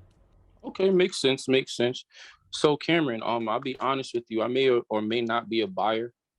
Typically I pay cash or private money when it comes to these deals, and I'm kind of like the HGTV kind of guy that comes try to buy properties at a great rate, a discounted rate, and then I flip them for a profit. Now, considering we are in a down market, things are changing swiftly. I am going to have to put some things like you mentioned, the roof, you spoke about the electricity. You did some things with the plumbing and everything, but again, I have to bring it to a 2022 standards. What price are you looking for this property?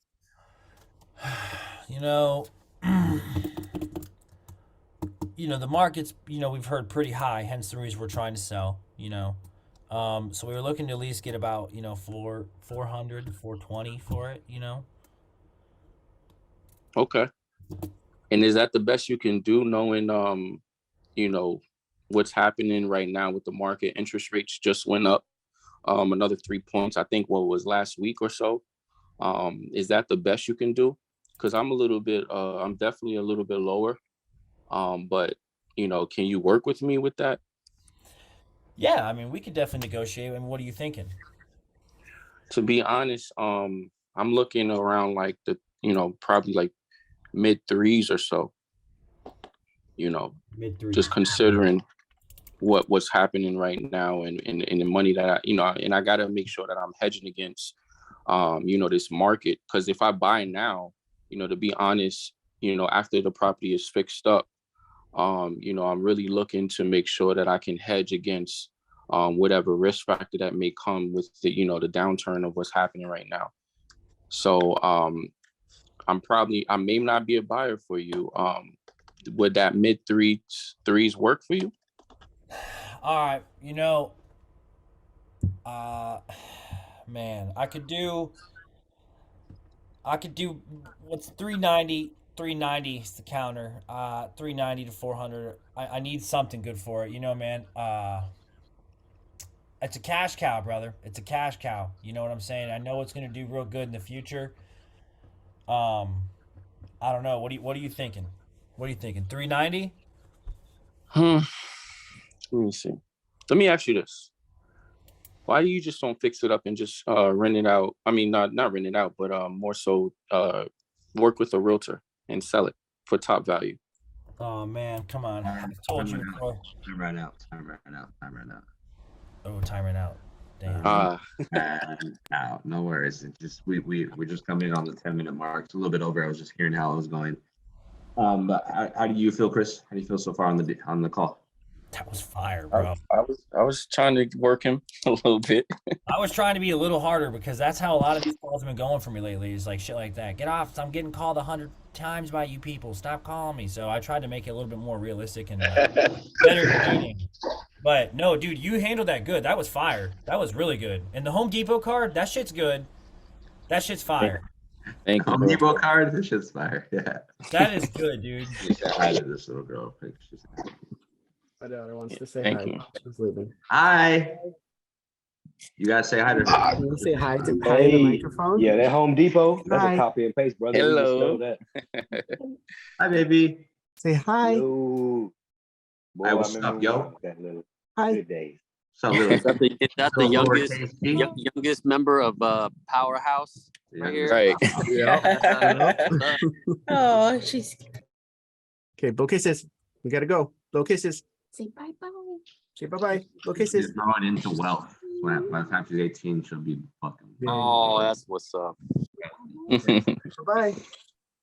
You said y'all get on that CRM. Like your backpack. All right. Bye.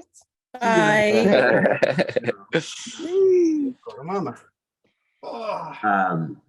Yeah, Chris, you did a really good job, man. Good stuff. Thank you, brother. What was the cash offer you gave him? I didn't give a cash offer.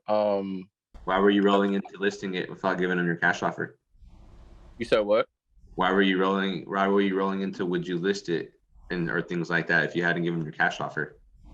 So I was asking him, was he willing to list it? But I wanted something a little bit more like less, as far as like around maybe 300. And so he said that he couldn't, really come down to that price. So basically that's why I kind of went the direction of asking him, well, would you consider putting the money into the property and selling with the real? You did pitch the $300,000 offers. This is what I'm getting to. Is yeah, I was cash like offer. 320s, mid 300s. That's what I said. Okay. Yep, and I denied it and told him I couldn't do it. I needed 400. And so, Right. so if you're in the mid threes, what does that come out to? Let's see. If we're at 500,000 and we're at 60%, that's 300 grand, even at 60% minus repairs. So still remember, I mean, you did a great job. Great fucking job. Nothing from it. Just going to sharpen up the skills a little bit more, right? You're doing good, and it should be okay as you start to become higher performers. Don't ever think that I'm here to like criticize or hurt your feelings. I just feel that you're doing well, and just certain little things that you'll master is to give them the number that is your maximum allowable offer, even if they've told you 4 or 5 times that they're way higher. Remember, it's not at the same time, you're going to have to do what you need to do. And so I want you to get in there, and then when you gave that offer, I needed to hear like, hey, oh man, that's the offer is too much for me to pay. I'm no longer the bold guy, whatever you want to say. I need to be at, something at like 250 to 280. That's maximum I could do cash, right? I want to hear confidence come out of your mouth like that.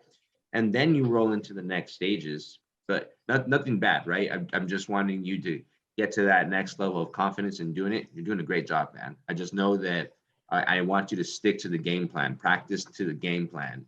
And then it'll adjust as the market comes back up and stuff, we can adjust and go back up to 70, 80%, 90% whenever that comes. But I just want you guys to be prepared because this is coming down. I want to make sure that you guys are just pitching everything the right way and getting in there and getting the right numbers, or at least ruling yourself out at a number that you think would make sense, or your end buyers are going to buy on that. If not, then start rolling into it. But other than that, you did a really, really good job, bro. Okay, thank you, brother. Yeah, man. Who's next in line?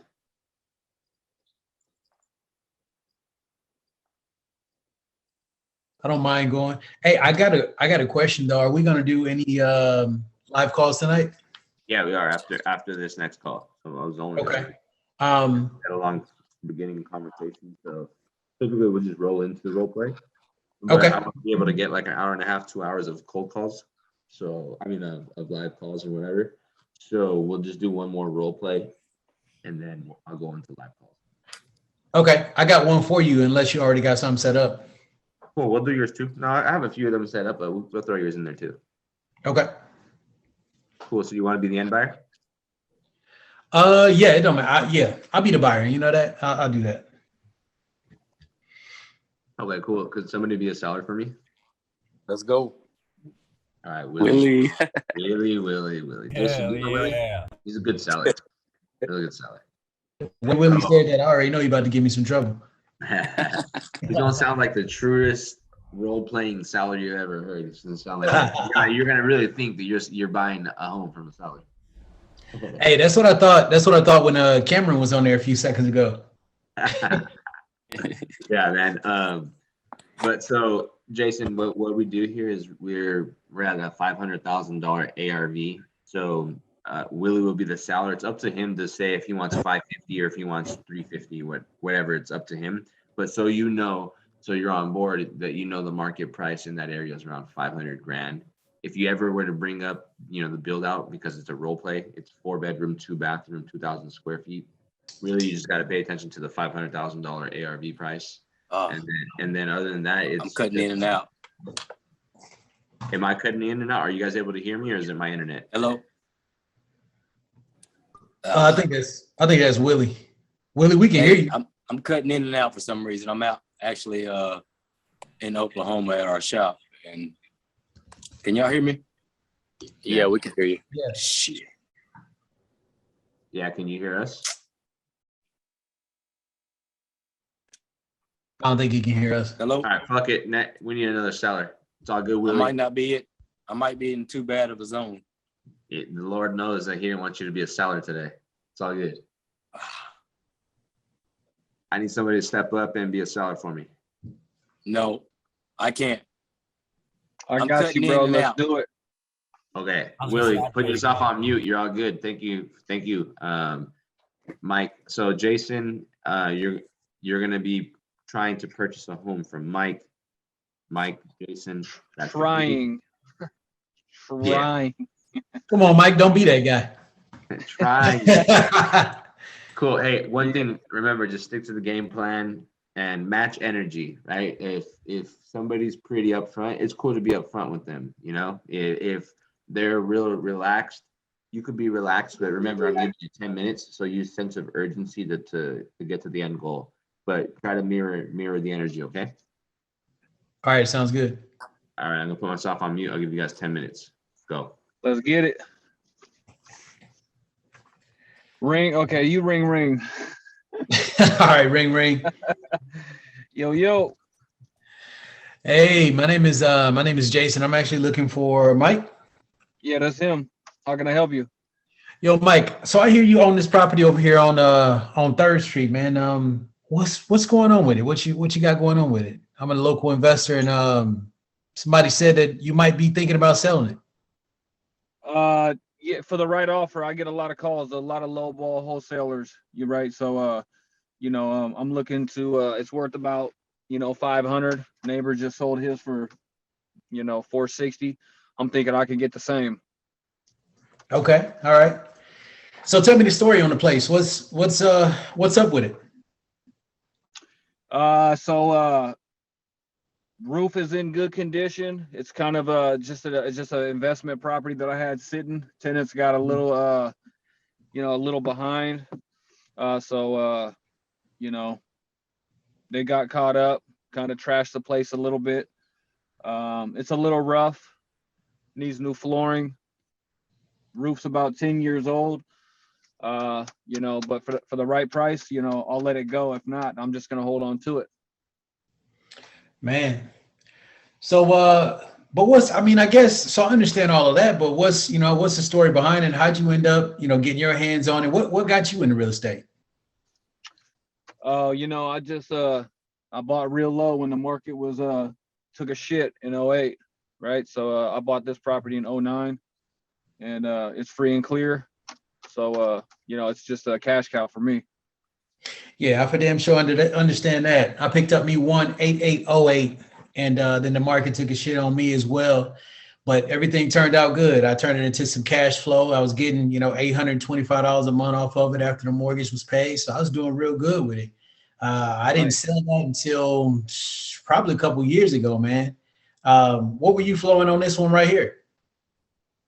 Right now, it's rented out for $2,000 a month. You got a mortgage on there still? Free and clear. Free and clear? My man. So look, let me ask you something then. I know you said for the right price, and everybody always says for the right price, right? Everybody say that. But every time I go to the gas station, I'm buying gas and shit. I don't ever see nothing to say, hey, we sell you gas for the right damn price. So I mean, kind of tell me what's this right price we talking about? The right price is $460. Like I said, $460 cash to get you right. Okay, $460 cash to get me right. Mm-hmm. All right.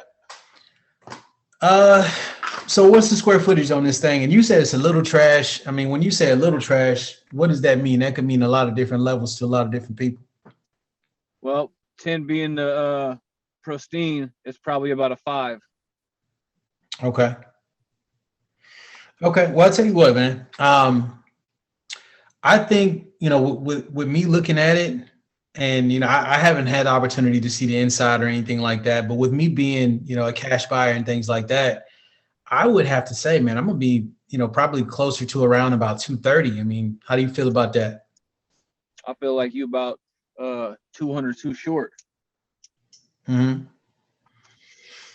Okay. I can respect that. So, with that being the case, man, I don't really think I'll be your cash buyer in that case. Because that's about where I would be for it to actually make some sense. I mean, the market was hot all last year during COVID and all of that, but we all know right now the market is taking a shit. I mean, do you agree with me on that, or you disagree with that? Yeah. Yeah, it's taking a shit. All right. It's the market's in a weird place, my man. I get it. It's I probably see a lot more value in this place than a lot of you investors. But what kind of deal we can work out, is up to you. I'm a little flexible, on the numbers. So I don't think cash is suitable for you. Okay. Well, if we could work something out, and I brought the purchase agreement on over there, we shake hands, we get this deal done. How soon can we move forward with it, though? How long is it going to take you to get some more cash? If not, I'll just list it with an agent, Yeah, you can list it with an agent, but I looked at your homie's house that's down the street from yours, man, and shit, it said it took him 45 days to sell, and he still sold the shit on the market. So what I'm looking at is I would do something more around, we definitely would get it closed out around about 21 days. I couldn't see it going any longer than that. And if it does, I'll give you some extra money if it do. Does that mean I made a mistake somewhere? But I'm confident in what I do, and I know I can get this done. Yeah, I'm thinking your cash offer might be a little too low, my man.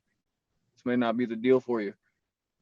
Yeah, and we don't have to do. I got quite a few other properties, so I'm not really too worried about this property. Like, it's cash flowing for me. It's paid off, so essentially I can continue getting this cash flow. There would be no reason to sell myself short. I can go in there, stretch the carpet, throw some paint on the walls, get some knuckleheads in there that got decent credit, and continue my cash flow. It's like infinite money. It's infinite returns, right? So you would have to give me some move my ass money, or structure some kind of situation.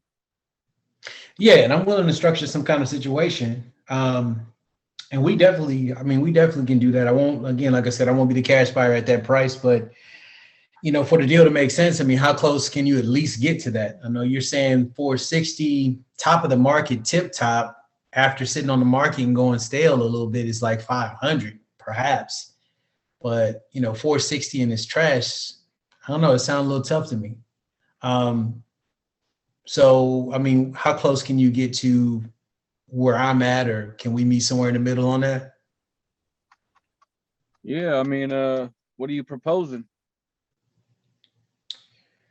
So for me, here's a couple different things we can possibly do. I mean, I'm checking my numbers right now to kind of see where we will be at on it. Just a second here. So 2,000 square feet, it's not too bad as far as the damages is what you're telling me, right? Yeah, ain't no damage, just outdated. Okay. Just a little outdated. Rough wood floors.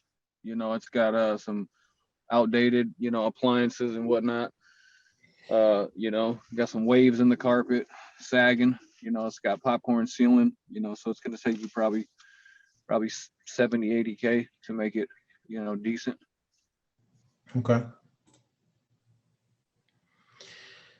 So I'm thinking we may be able to do something on terms. I heard you mention that a little bit. So you must, I'm assuming you know what that is then. Is that right? Oh, I never mentioned terms. What's terms?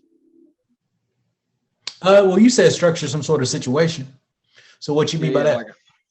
Like, you know, like big lump of cash. I don't care how you get it, you know.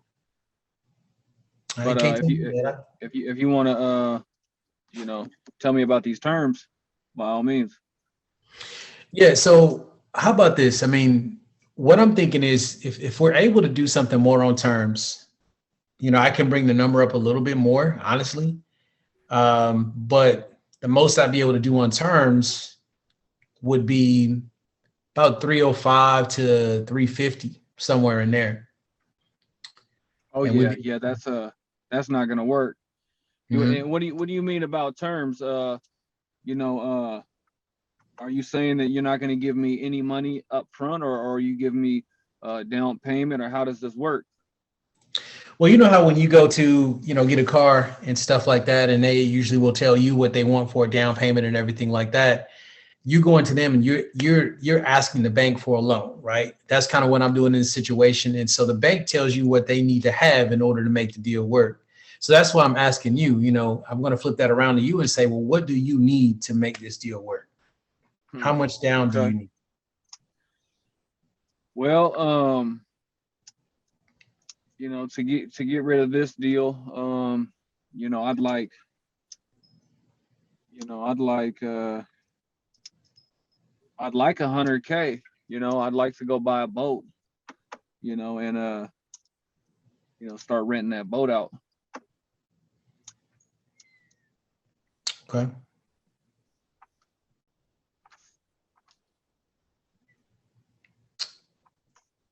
So you look for how much cash you got up front? If you're looking for $100,000 down, we'd have to try to figure out something else that will kind of work for the both of us. $100,000 is a lot down. I mean, I can go take $100,000 and put that down and buy, you know, spend $1 million on a multifamily and get, you know, 6 times the money I can get off that house. So what are you thinking there? How much down you thinking? Typically in that situation, we would put down more along the lines of about $15,000, $20,000 up front to the table, and we pay all the closing costs and everything. Okay.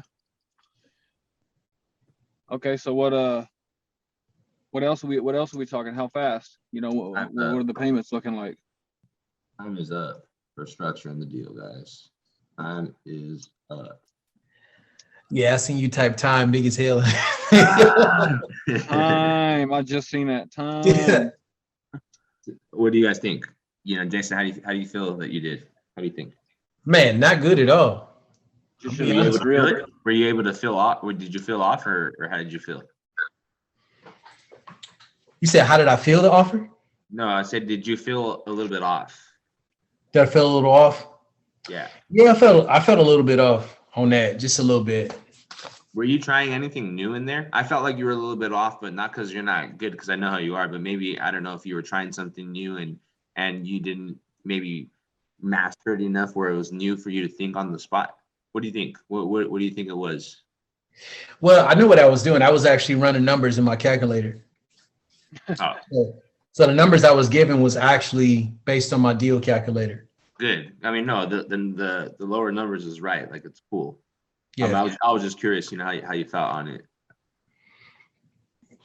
Yeah, I didn't feel like more so probably could have just you know, drilled on that you know, that pain of, you know, what I needed the money for, you know, the timeline, and kind of just set expectations of, you know, you weren't going to be a buyer, which you did, but I probably would have just drilled me a little bit more, you know, on the terms, like right away.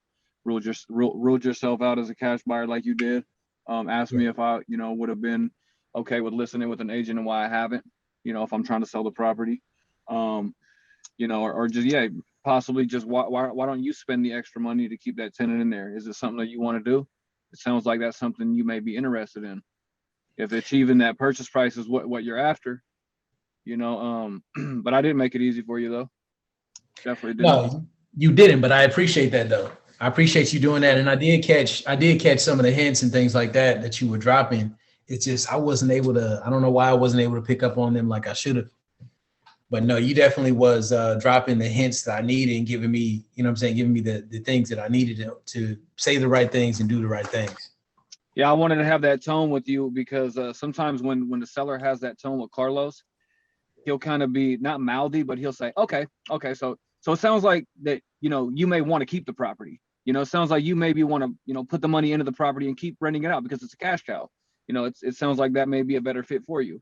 And then, you know, seller be like, yeah, you know, I'm just, you know, it's a headache. You know, this property is a little bit further out of town than, you know, okay, so it is a headache to you. You got to manage this property. You have this tenants that are, you know, a headache.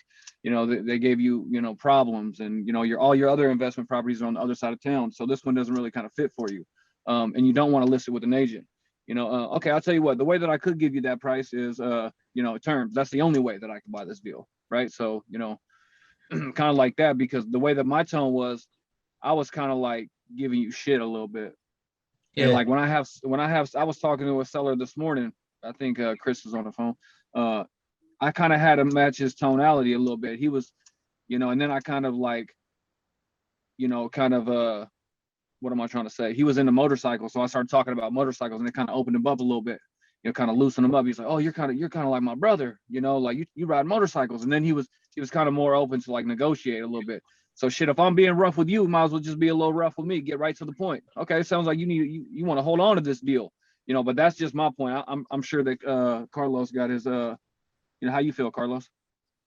I think you did a good job in the beginning. I said match the energy. Just match the energy. Like you didn't match the energy. Not a bad thing. Another thing, Jason he just started coming in here, so he hasn't seen how I structure everybody to do this. But overall, you did a good job. There are certain things that you could have probably set up front, like some expectations up front, like right when you're asking, you know, why does he want to sell it, or catch me up to speed, and he was like, oh, I just want to sell it for the price or whatever. Some of the first questions right after why you want to sell it should be, you know, hey, I just want to let you know up front so I don't waste any time that I may or may not be your buyer, and here's my business model. When I buy things cash, right? If I buy properties cash, I look for properties that need a little bit of work, so I buy them in the as-is condition, make some money on the back end. Are you looking to sell to my business model, or would you rather list this on the market? And he could have right there and said, you know, I'd rather list this on the market. And you could have been cool. I don't even want to waste my time.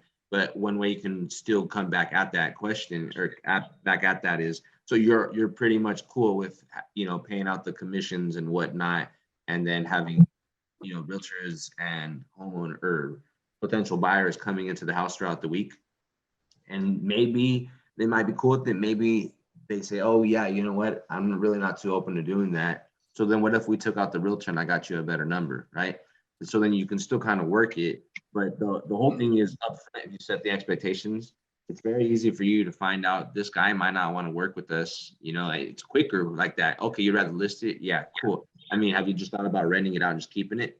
Right? And you could just even roll into, because your cash offer ain't gonna fucking work out off the bat. You tell them, yeah, you know what? I don't think my cash offer will work. You could have that chance to say, hey, the only way that I can pay you this price would be this way. Typically, it would be typically in a scenario like this, the homeowner would probably say no. Let's say they really wanted 460. They go and try to list it. They won't sell it for 460, and it's not going to happen. Typically, it's a follow-up call, or they'll come back to you saying, hey, are you still willing to pay that 460 in a deal like this? That's how it'll normally work. Because up front, he said, I'd rather list it. So that's like a sign for you to just jump off the phone and not spend too much time in there. But overall, it's a role play, you know, so overall, it was good. No, but I appreciate all the feedback though, because yeah, I definitely could have did that a lot better, man. I agree with everything said.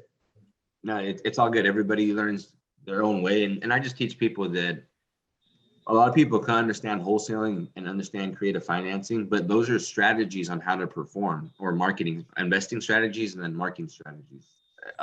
Learning how to close is not part of learning wholesaling, or at least, you know, the actual like meat and potatoes of what wholesaling is and how to do it. And same thing with creative financing, like buying homes for Airbnbs or for long-term rentals or for wraps. To learn that strategy has nothing to do with learning how to close. And so a lot of people spend a lot of time on podcasts and reading books and everything they can about wholesaling and all these challenges, jumping into more mentorships. But where they lack to put all that energy is in learning how to create a structure for you to close a deal.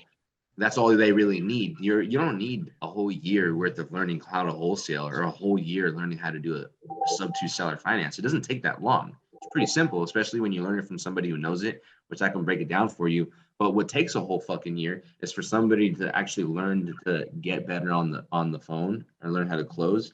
And typically you want a little structure with yourself. And the way that I structure it, Cameron actually put in, I think at the top of this chat, he put in a sheet that this is how I talk about, hey, keep the 4 pillars: the motivation, timeline, condition, price, set your expectations, disqualify cash, ask them to list it, ask them to rent it, then go terms.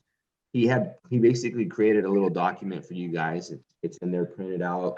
And it's, instead of using a pen and pad, because I use pen and pads on every seller call or role play. Not one time have I not done it. I do it all the time on there because I'm proficient at what I do and I want to remember some of the things that they say for the next call or for whatever reason. Yeah. So download that page. And when you have that page downloaded and you printed it out, it's in front of you. It's kind of hard for you not to look at that piece of paper because you know that's where you're writing your notes on. Kind of hard not to look at all the questions that are there in front of you that are going to help you walk through the deal. And that's how what Cameron did is took the structure that I have and just put it into a questionnaire, basically, to write down for yourselves. And it's very beneficial because it's the way that I teach it. I teach, go through the 4 pillars, set your expectations up front that, hey, I may or may not be your buyer, right? And I got that from Steve Train, like when I was at the All In seminar, but he says it differently. He says his expectations up front is more like, hey, I just want to let you know that if I'm not your buyer, are you okay with me telling you in the end that the numbers don't work for me? Yeah, and the same thing for you. If my numbers don't work for you, are you cool? Are you cool telling me to go kick rocks or something? Yeah, that's cool. He says it that way. I just put it like this to make it simpler, a little bit quicker for myself. Hey, I may or may not be your buyer, right? I look at a lot of deals and I unfortunately can't buy them all. Move into that. Then my other expectation, or what I let them know, is my business model. So then if you're not wasting time entertaining a conversation. That's where a lot of people can't ever understand that part. And so what gets you more frustrated is you're spending 20, 30, 40 minutes at a time on the phone with people when you never even went for the nose right away to see if they're even going to work with you and your business model. But now, you've gotten to 5 or 6 calls like this, and though you feel strong, you feel like it's never paying off because in the end, you're still not finding out if it's working with your business model. First, make sure you're compatible, right? Go make sure you're compatible first, and then fucking start spending all that extra time into the deal. Yeah, I appreciate that. Hey, you know what? Something that you said that document is in here, but when you say in here, you talking about in the chat. Oh, it's in the files section as well. Like if you go to the Powerhouse Facebook group and then go to like files, you can find it in there. But if you go into the side chat and you scroll all the way up the first initial message. That's his Outlook information, Carlos. I tried to download it. Oh, whatever. Fucking Cameron, are you in here? Yeah. Hey, can you drop that document that you have in here? Whenever you get back, Cameron. No worries. Cameron's gonna drop. If not, go to the Facebook group right now and download it for yourselves. But basically, that's what I like right now. I don't have it downloaded, but on this piece of paper that I have in front of me for whatever caller I'm gonna call or whatever seller I'm gonna call right now, I have on my piece of paper just in a small section. It just says MTCP, motivation, timeline, condition, price. And I already know what questions I can ask. Like, hey, what's got you considering selling the house? Hey, well, here's a question that I like to soften it up because sometimes you're going to have that seller say, well, I don't fucking know. You're calling me. So one way to avoid that is I say, hey, while I'm bringing up your address on my laptop right now, what's got you considering? So they're like, okay, he's trying to look for it, That's how I avoid that. Well, what the fuck you're calling me? Because you do get those a lot, But But when I just put down the MTCP, I already know, cool, that I already know the question. I don't have to write the whole question. But I already know what I'm going to ask. The motivation, and to the right of the motivation on the piece of paper says expectations, and right under expectation says business model. So after I ask for the motivation, I should roll into at some point the business model and my expectations. Hey, I may or may not be the buyer, and here's my business model, right? And then right after I say that business model, he decides that they want to work with me. Then I go into the timeline. I don't go to the price or condition. I go to, okay, cool. So now that, you're open to, working with my business model, if we were to make an agreement today or soon, how long would you need to sell this house? What do you mean, Carlos? Like, you need more than 30 days to close? You need 60 days? What type of time frame? I only need 30 days. Cool. So then right next to the T, I put 30. Boom. And then I move on to the next question, which is the C, condition. Hey, I want to ask about the condition of this house. In the last 3 years, have you renovated it? I don't just ask, oh, have you renovated it? No, it's, hey, have you renovated in the last few years, in the last 3 years? Yes or no? Cool. And then when they say, no, I haven't. Okay, cool. So it's going to need some work, right? That's how I respond. You'll hear me. And then after I find out, the condition of the cosmetic work, I like to touch up on the mechanics of the property. Like, hey, what about this HVAC system or this plumbing or the roof? I'm buying a house right now where I asked that question and like, oh, the HVAC system went out last year. I'm like, so I got to replace the whole thing. Yeah, how much is that? We got a quote for $16,500. Okay, well, we're gonna take that $16,500 off. See, so like we can work it like that. So when I find out the end of my condition and everything, I go and ask this question. So now knowing that it needs work, how much are you looking to get for this? Whatever those numbers are, right? Back and forth, do your thing, confidently hit your cash number that you need to, rule it out. And then from ruling it out, I go and ask them, cool. So obviously cash isn't gonna work. That's why in the beginning I said, hey, I may or may not be your buyer. Well, I'm not going to be able to buy this cash. Doesn't rule me out completely. Let me ask you this. Why don't you just list this with the realtor? Carlos, I would rather do that. Cool, man. Have a good one. You know what? I might be open to it. Cool. So you're open to paying the commissions and then, putting a little bit of money to clean the house and having home buyers come in and out? You know what? I wasn't thinking about that. Got you. I mean, that's the best way for you to get the most money because I obviously can't give it to you. Let me ask you this then. Why don't you renovate it and rent it out? Put some money into it and rent it out, right? So they can think about it like that. You know what? I don't have the money for it. Well, then rent it out in the as-is condition. What do you think you can get for it? Right? You kind of ask him those questions. You find out he doesn't want to rent it, then roll into terms. That's how we do it. That's exactly the structure we do it. I don't want to hear people rolling from cash to terms. It doesn't work. Just doesn't work properly. It'll be once in a while where it'll happen for you, but I guarantee you'll waste a lot of the follow-up. You'll save yourself on the follow-up calls if you ask these right questions up front. So there is no fucking follow-up call. So you can actually just disqualify that lead up front instead of following up and then meeting me. And then you're thinking about your whole fucking business adventure over the last 8 months. You're like, shit, I never did any of that. That makes sense. That's why I'm so frustrated because I never did it right. 1,000 ways to skin a cat. Whole bunch of ways to cut a tree. You're fucking with somebody with a chainsaw. You're fucking with somebody with an axe, right? I bring it up so much just to be able to help you guys out, but you got to take initiative on doing things like this. Right? And that's basically all on what Cameron put on this Microsoft Word sheet, so you guys can print it out. That's literally what I teach. It's nothing like rocket science, but those are the questions. Those are the way you rule stuff out, and those are the way the deals are going to get done. The fastest. So I'm in the Facebook group right now looking, but what I don't see is that I see the questionnaire where it's just basically where you're writing down their phone number. It's kind of like a lead sheet. I see that, but I don't see anything else like what you're saying. So let's see. Let me hit this up. So, and maybe it's just me. I could be overlooking it. Yeah, let me see here. Maybe you just didn't open your eyes, huh? Yeah. Hey. I could be, huh? Let me check. I could be wrong. I could be wrong. Typically, I'm wrong even when I'm right. Does that make sense? No, it should be in there. I posted it twice. I posted it twice. But the only thing on the Word document, you're gonna have to re-put it into the file section. But so what you want to do then, Jason, when you go to just the powerhouse, when you get to the home or whatever, go to the little search bar. Yeah. And just put in Cameron's name. His name is spelled a little bit different. It's Cami. Got him. And then when you put that in there, how do you say your last name, Cameron? Fuck it. Dalrymple. Sorry, no, my fault. I was on the Facebook page just checking. It's my last name is Cameron. Cameron Dalrymple. But they're both on the Facebook page. One is a like Apple Doc. Apparently, it's not compatible with everyone's computer. So then I uploaded a Word document as well.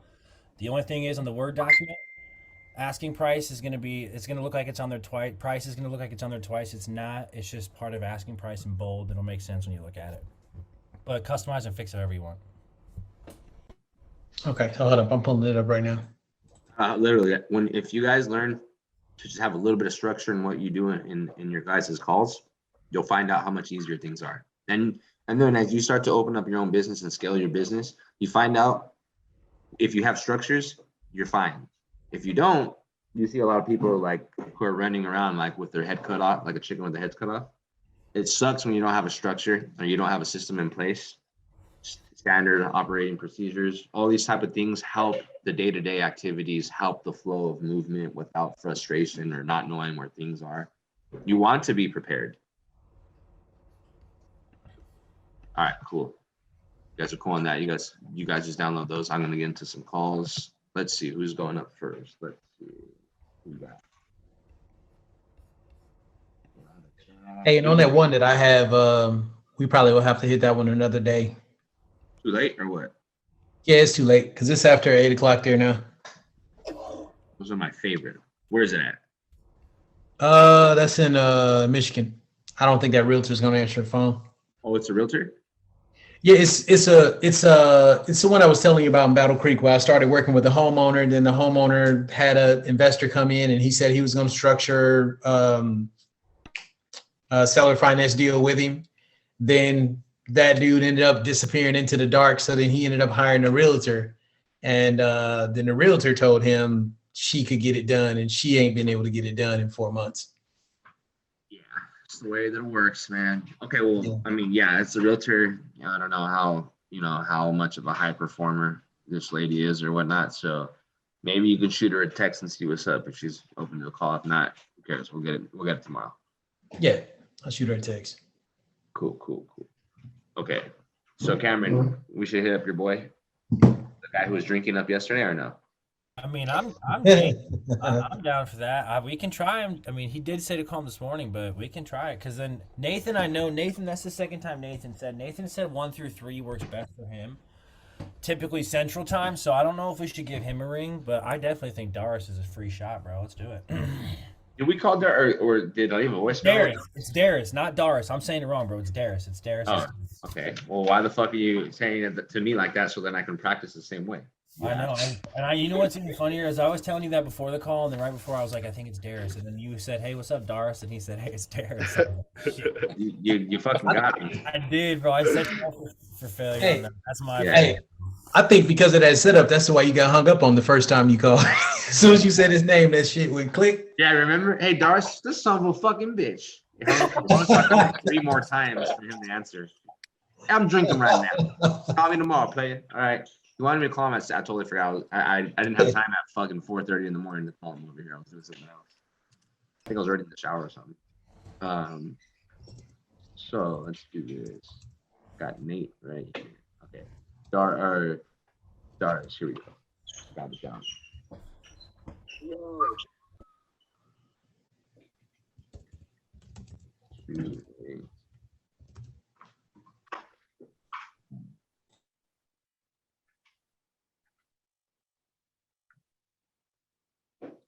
I'm gonna call that lady back too from yesterday. The sweet old lady from Mississippi. 7491. Okay. What's up with Nate again? What was his ordeal? He just said typically 1 through 3 p.m. Central Time is good for him, but I mean, shit, might as well. We can try him too if you want. Darius, right? That's the one you told me to call right now, right? Or no? Darius Kelly is the one. Yeah, I texted you his info, and then I have his info right here. Yeah. Okay. And then Nate was the one that's, like I said, 1 through 3 Central. But I mean, shoot, we can give him a call too if you'd like. I don't care. All right, we'll call him. But this Darius guy, what was the story again? Catch me up to speed. I'm sorry, I go through a lot of. No, I don't. Yeah, you're good. You're good. You're good. Okay, so he said he's just looking for the right offer. It's already a rental. It's literally turnkey, dude. Literally freaking turnkey. New roof, new windows, new sliding back door, new tiles, new carpet. HVAC's only 4 years old. All the plumbing in the house is updated. It's all PEX. That's new bathtubs in the house. Apparently, new appliances as well. Furnace and water heater were the only two things that I did not ask him questions about because it 100% completely slipped my mind. Okay. Yeah. So he's looking, but he is looking to take the money. So he did build himself a new house, and he's looking to take the money from this place to help him put down and build it, or help him like pay off his new place that he just built faster. So Okay, so I'll go ahead and call this person up real quick. yeah, you're good. Absolutely, run it.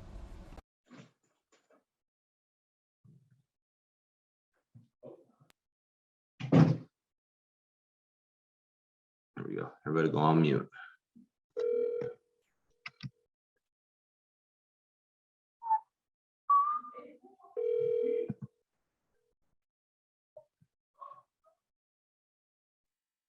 Hello. Hey, what's up, Darius? This is Carlos. How you doing, man? Hey, how's it going? Good, man. I had called yesterday. You had spoken with my associate Cameron about your property that you have off of Penland Ave. That's the wrong address. That's not one of mine. The 2807 isn't yours? No, that's not mine. Which house is yours? I'm sorry, I work so many deals. I don't know which is yours. 72nd Street, 617 72nd Street in Birmingham. Oh, okay. Actually, you know what? I have that one written down. Just have it on 617 72nd Street, right? Yeah. Okay, I just switched the address onto somebody else's name right now. That was my fault. Let me bring this up. While I'm bringing up this address on my laptop, can you kind of catch me up to speed? What's got you interested in selling it? I wasn't really interested in selling it. Cameron called me and said y'all might be interested in buying it. So That's true. I'm always looking to buy properties. Here, I don't want to waste too much of my time or your time if we're not even going to be the right fit for each other. The way that I purchase properties, I buy all types of ways, but I prefer to buy them cash. It's easiest for both parties. When I buy cash, I look for properties that need a little bit of work so I can make my profit on the back end of it. If you were to sell this, would you rather sell to a business model like mine where maybe yours needs a little bit of work, sell to me on a little bit of a discount so I can make a little bit of money? Or would you rather, just list this on the market for, like a premium? it needs a little bit of work, so I'd be happy to sell it. Got you. Okay, cool. So, and then if we were to come to, an agreement on a number today or sometime soon, what type of time frame do you need to sell this property? I believe there's current tenants in place, right? This one does not have tenants in place. Okay, so it's vacant. So you wouldn't need much more than 30 days to sell? I'd be fine closing in 30 days. Okay, perfect. And then just making sure I'm bringing it up right here. This is a 2-bed, 1-bath? That is correct. Okay, so 2-bed, 1-bath on this one. And the square foot is a little bit under 900 square feet? I think it's a little bigger than that, but somewhere there. Okay, cool. So you said it needed a little bit of work. What type of cosmetic work do I need to fix up in this? Paint, carpet. You could update the kitchen, update the bathroom if you wanted to. Okay, so basically just like the house is in good condition. It just needs like a cosmetic repair, updating, right? Yeah, I would say so. It's an older property, so. Gotcha. Is there still mortgage in place? Okay. And then let me ask you about the mechanics of the property as far as the electrical work and the plumbing. Is that in good use, or is there any work needed to that? I think it's in good use. We were updating, changing. We're going to change out the electrical, and we're doing some stuff on that one. And we're going to update fixtures and switches and that kind of stuff. So not sure what condition they left it in. Got you. Okay. So This just sounds like, yeah, it sounds actually like a property I'm interested in working on. That's kind of like my alley right there. Well, let me ask you this.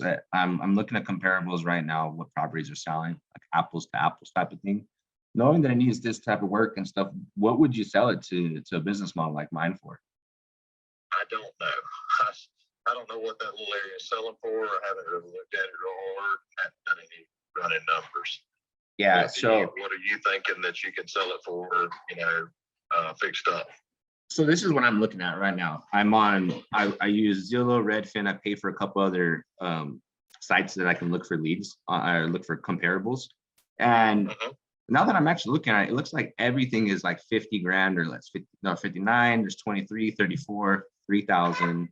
There's a lot of houses actually sold in the last 90 days, so in the last 3 months. So it's an active market, but it looks like everything is closer to, oh, there's one for 50, 59. Like I said, I don't see anything much higher than that. 80 across the freeway, but everything else looks like 48, 48. There's a 5,000 one, 17,000, and some of them are at 1,100 square feet, 1,200 square feet. The ones that are at, there's even one for 60 grand. So knowing that, I think that's basically the market on some of these. They look nice too. They look like they're not like 2022 standard. I don't think people really want to put that much money into properties over here with the market value not as high. But it looked like some of these houses look ready to rock at 60 grand, at 55 grand.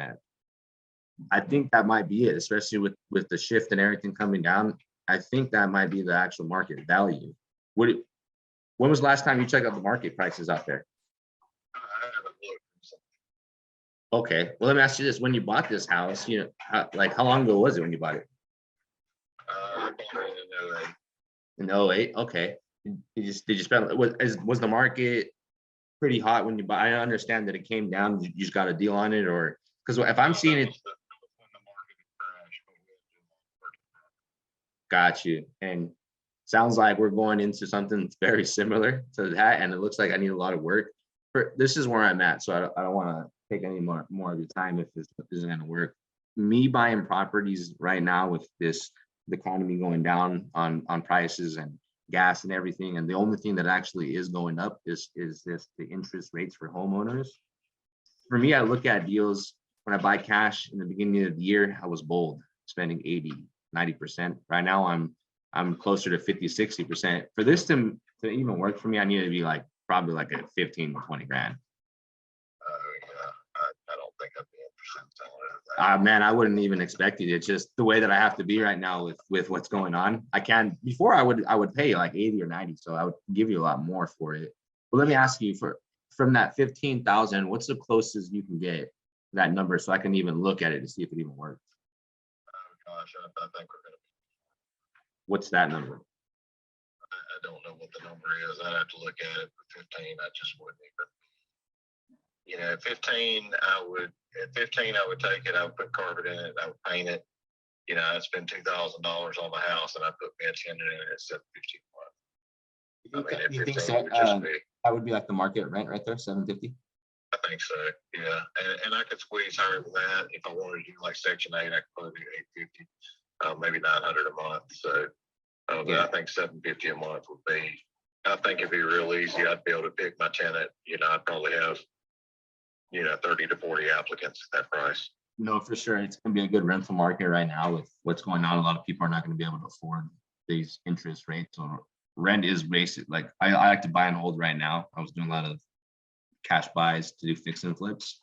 But right now with what doesn't make sense, I'm not going to get the return that I want. I'd rather just buy and hold it and cash flow on it. Sure. I think that would be your best bet, man, because I know that I'm a lot lower. 15 grand doesn't seem like it's even close to working with you. I think the best thing for you. I'm talking, 9,000 a year for spending $3,000. So 15,000 is just gonna be. Yeah, no, it doesn't even make sense. It doesn't even make sense for you. Like here's what I think. Best way for you to get the most for it would possibly just do exactly what you said. Maybe put a little bit of money into it. You can just list it, see how that works. That'll get you a higher number. Give me 1 second. Hey guys, that's enough. No. Sorry about that. I had my. Do you have any animals? Any pets? Oh, okay. You have other animals though or no? Yeah, I've got a couple of cats. I used to have cats. They're cool too. They're not as loud as my boys now. So here's what I was thinking. Listing it is going to get you the most for it because a home buyer would go and look for it and they could see the value. Or doing what you said, you know, I put a little bit of money and then rent it out and make like $9,000 a year. That would be the most beneficial ways for you to do this. Right, absolutely. How far do you live from this? 15 minutes away. Oh, okay, even super simple. Listen, there's only one way that I can make this work to come up on a purchase price on it. Is the only way that I can make it work is if you sold me the property on terms. Yeah. Have you ever sold your house on seller finance before? I sold one on terms and it's our Oh yeah, there it is. Yeah, we're in the drive. We're fixing to pull the drive through. So, I have, and it did not work out. Yeah. Did you have the right documents? I hear the same thing. Anytime I hear a landlord, somebody. I've got the right documents, and they didn't make the payments, and so the taxes, and that's got a tax lien on it, and I've got to find an attorney before May to sue for foreclosure. Yeah, man, that's one thing. He wasn't an investor then, he was just a friend, is what you're saying. It was an individual, yeah, it was an individual purchaser. So I buy a lot of houses actually this way. I buy them like this. I have kind of like the car business. That's where I actually come from. I come from the car business. I got into this, and a lot of the stuff's the same. The way that we have our documents. I'm not trying to overcome you. I'm just explaining how we do it. Sure. We do purchase the same way where, hey, we put a little bit of money down, make payments over time, maybe 5 years, maybe a little more. But we have these documents that protect the homeowners, just like any bank that lends out for a car or for a home. In any scenario, right? Like where you had to pull that foreclosure. Us, it's more like if we write in the documents that if we fail to perform on the mortgage, meaning if we don't make the monthly payments, the property just gets deeded back to your name. Because it's kind of like the car business. Like, let's say Wells Fargo finances me. I put my name on title. Same thing would go here. Your name would be in a debt position. It'd be the Bank of Darius, basically. And then I put my name on title. Same thing like with the car business. If I crashed my car or popped a tire, oil change, Wells Fargo doesn't pay for that. I do, since I'm on title. Same thing right here. So you wouldn't actually be liable to the property, wouldn't have to deal with any headaches or tenants. The only thing is, the way it works is it would be, in my best case scenario, not to make a mistake, because it would turn out to be my worst case and your best case, because this is how it would work if it went down that way. Like worst case scenario, I would give you some money down, so you'd keep that at the close of escrow. I would put money into it, paint it, renovate it a little bit so that I can get the maximum rent in there. And let's say a year later goes by, so I gave you that, money every single month, put money down, fixed up the house a little bit, it's cash flowing for the maximum. And then I make a mistake and not make a payment. At that moment, you would actually, in our documents, you would actually take back the property, keep all the money I gave you down, keep all the money I paid every month, keep all the fixtures and paint that went into it, and you just keep it cash flowing. And that wouldn't work for me, but that's why I underwrite deals, to just make sure it cash flows. But this is the only way that I can do it, and is why I wanted to present it to you. If it's something you're open to, we can make this work. Just have to still work on the numbers.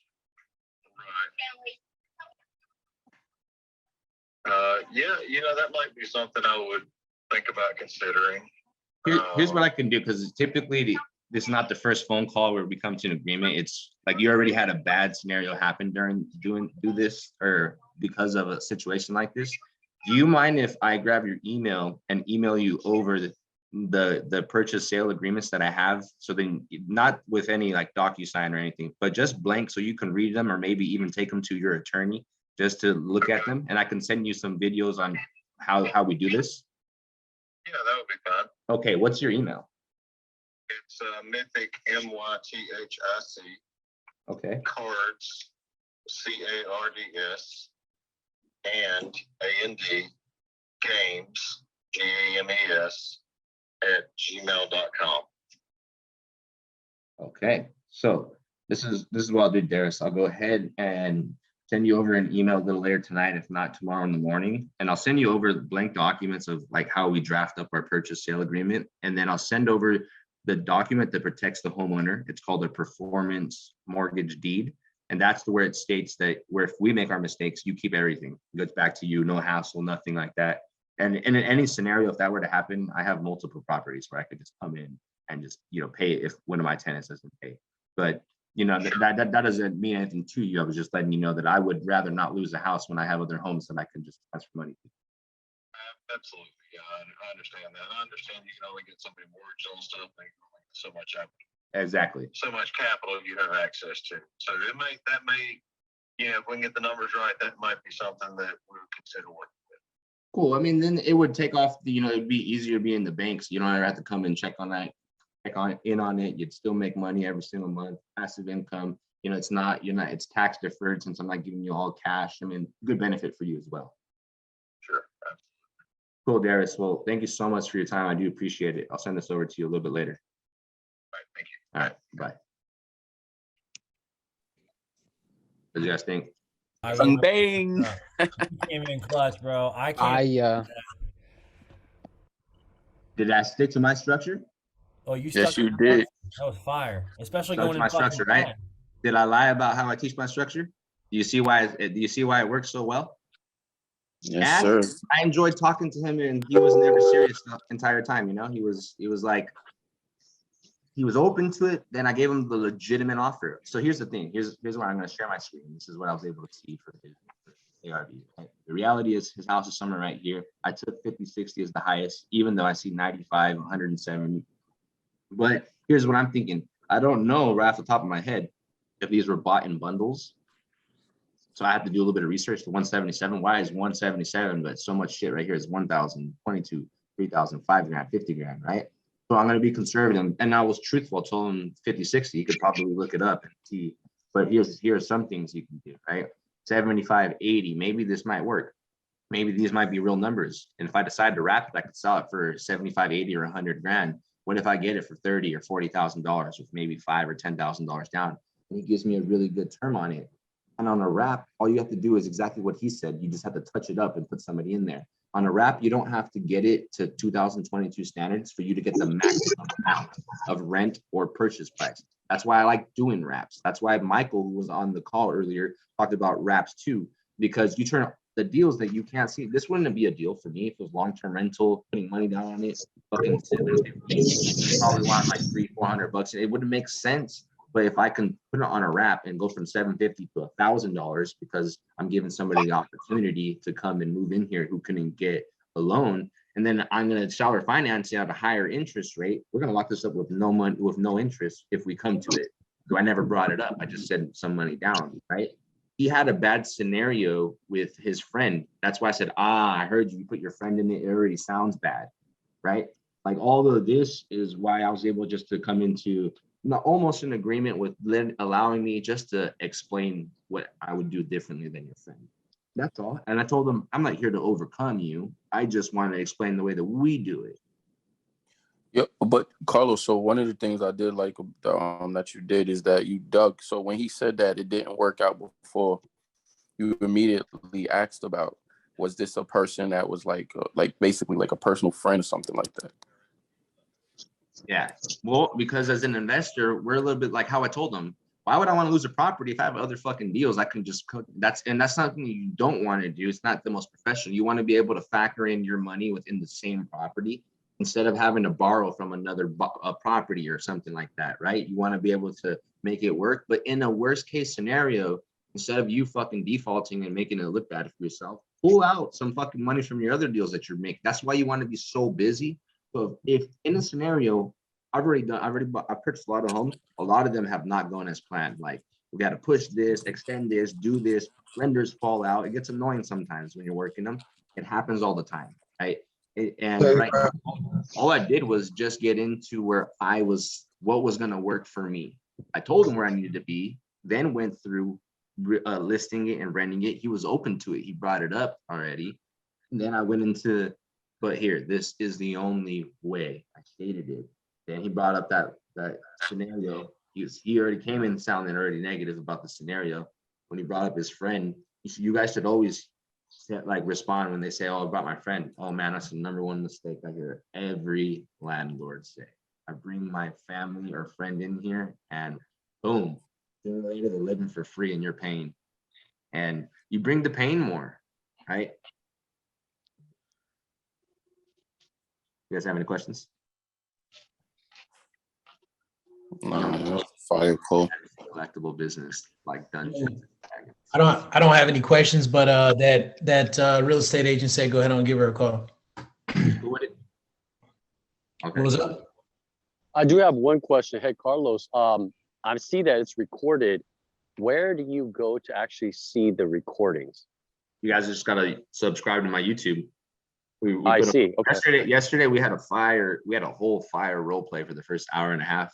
And then I got on a really, really good call that I'm gonna follow up with today. And try to close these two properties on one parcel of land that's zoned commercial and residential. But that was a really good call that we're gonna be putting up from yesterday sometime this week too. But yeah, everything's recorded 5 days a week, even the morning calls.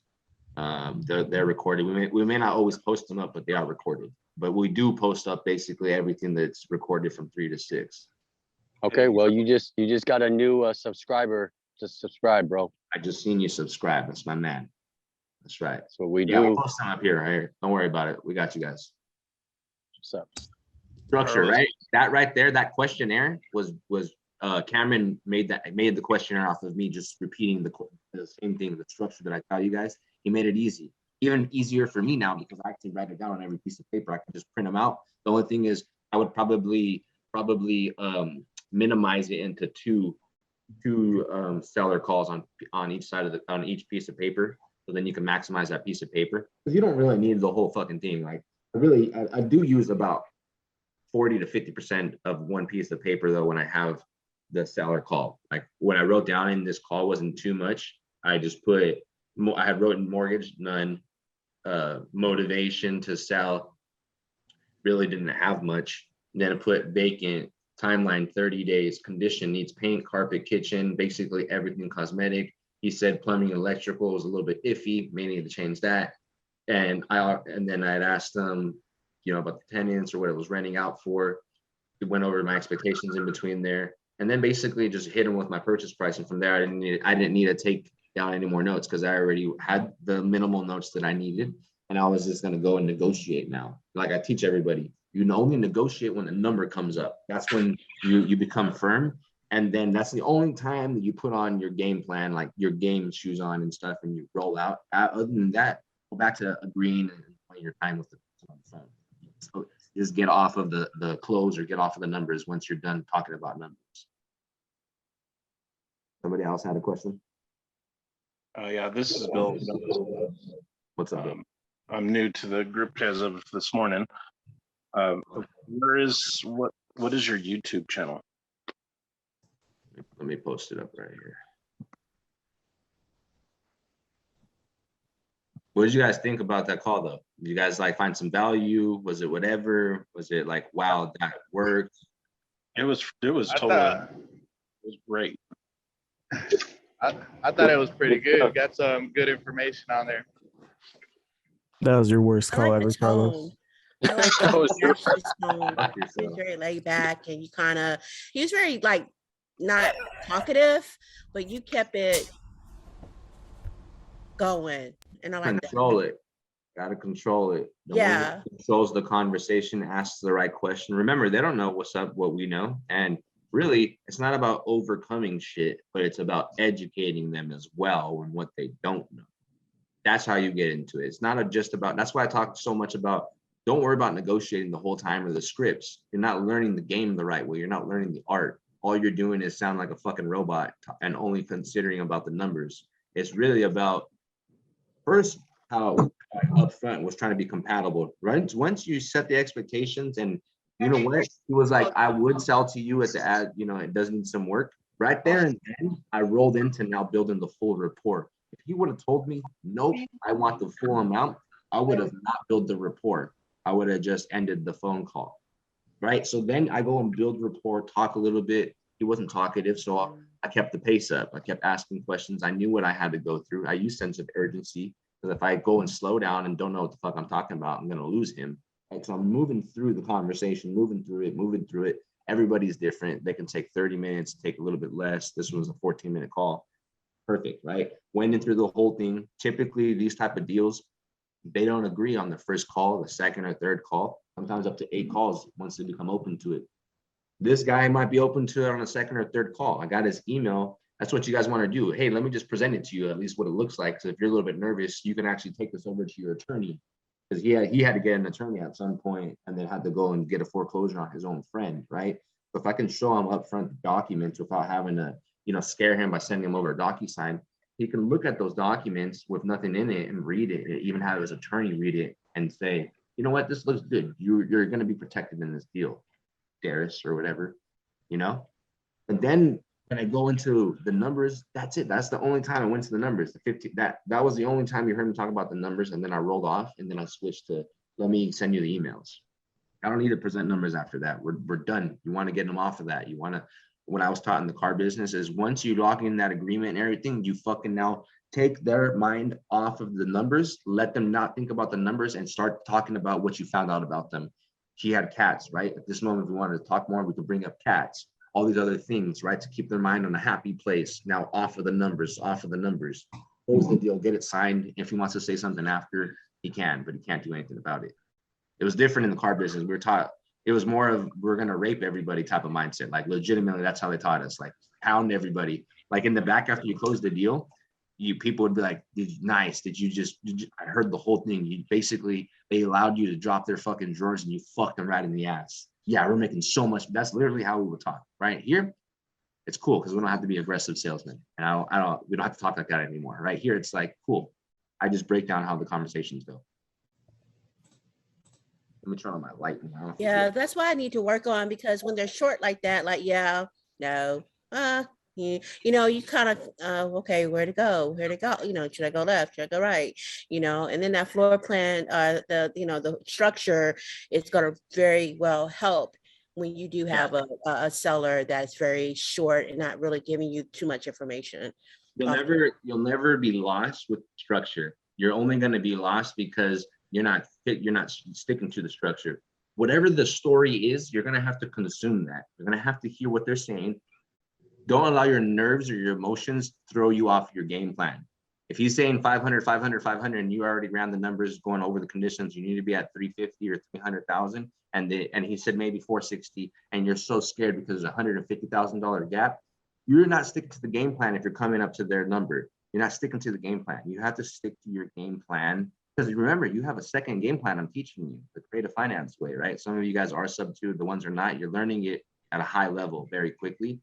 But remember to confidently still fuck with yourself and still stick to the numbers that you know are going to work if you're going cash. So then you can roll into the other opportunity, because right now is not the time for you to lock up a deal at 70 to 80%. You're not going to get it sold. You're going to be, you're going to do yourself a disservice, and you're going to just look bad for other wholesalers. And eventually, more states are going to require licenses for you to wholesale, because people do shit like that where they lock up numbers at high prices, lock them up for 30 or 60 days, do extensions, and then they never get shit done. I get them all the time still, after people knowing that we're at 50 or 60%. Yesterday, I got like a list of wholesale deals, and I'm like, did you even run the numbers on this? Like not even being rude. I had asked them, hey, just curious, how did you run your numbers? Because everything was like $45,000 difference from the purchase, like the asking price to the ARV. And in between that 45, there was still $10,000 to $15,000 renovation. And it makes me wonder, where the fuck are you doing your numbers at? And how the fuck is somebody going to eat off of this deal? How is an investor going to eat on this deal when you're leaving 15 fucking thousand? You haven't considered holding costs, hard money costs, listing it with an agent. People are going to lose deals trying to buy that shit. I mean, they're going to lose money. And more or less, so many people who are already in mentorships, who pay a lot of money, they do this. That's why I'm not worried. If you guys stick to the game plan, you guys don't even need to pay for mentorships to get to outperform a lot of people. It's just learning from the right person. I'm going to add something. Carlos is dropping a lot of game. He's keeping it very simple. And the misconception is that you need more knowledge. You don't. You just need the meat and potatoes. And man, the man's feeding you the. I mean, he's taking you to the steakhouse on day one. That's rare, bro. You know, so much respect. And man, I'm excited to see the next call, man. Do your thing, brother. Yeah, we are. We're about to make the next call right now. So that one. What's up? I get to do my first addendum tomorrow. What's going on? Me and Ben just didn't get lending in time. Oh, you have to get an extension? Yeah, I just got done talking to my seller. I just had to show face and tell him what's up. Were you a little bit nervous? No, not really. I've built up a pretty good rapport with him already, but I know he's like, you know, working on a project in Florida, and that's what some of this money is going to. So I know he's already in the works of that. So I don't want to hold him up. I did offer to just go ahead and pay all of closing costs instead of splitting it, because we were going to split closing costs. Yeah. But so I was like, dude, I'll go ahead and take care of all that closing costs. So I told him I have to do an addendum for probably like 14 days. That's how long our lender said it's going to take to get our stuff done. Your lender's in place though, and just he needs 14 days to wire the funds or to move his funds around, or what? Yeah, just to get all the paperwork done. Okay. So apparently, so that's I mean, it was a learning experience and on our own fault of you know, thinking we were some of Ben's. Don't even like think it's a mistake. You're gonna find out a lot of your fucking deals are gonna go this way. It happens. Some sellers drop the ball. They forget to sign something. The escrow. I've had title make a mistake. I've made a mistake. My lender took too long to wire it over. We had to push it over the next weekend. Brad might have missed a signature on something, right? And it literally, that's why I was saying last week, I was so fucking frustrated with everything going the wrong way on so many deals where I was like, I called Brad. I'm like, hey, just want to let you know that I figured out that a lot of fucking deals never go as planned. I started laughing. I said, cool. Now that I know that, I should relax and not trip as much and just fucking go with the flow and just still work it. Just keep the mind at ease and just understand this is part of real estate. Yeah, just stay creative and then like stay on your toes. And really, like, I don't know, I'm learning so much throughout all this. I'm loving it. Like, yeah, it's like whatever, this and that, but we'll always find a way and we'll always make it work. Like, you know. We have a saying, do not get excited until it's wired in your checking account. Yeah, the same thing in the car business too. Don't celebrate until the check's there, because at any moment can get something can happen in between. Okay, cool. So I'm gonna roll on the next call, guys. Let's see. This. Just can't be scared. I'm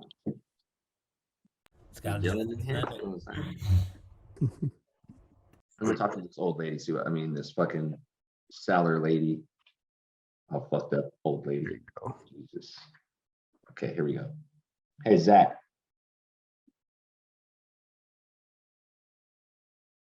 Yo, Zach. I got a seller finance deal I want to talk about too in Texas. All right, since Zach is just, not wanting to listen or answer me, it's cool. Go ahead and talk about it.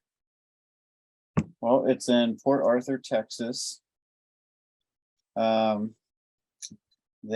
are open to seller finance on it.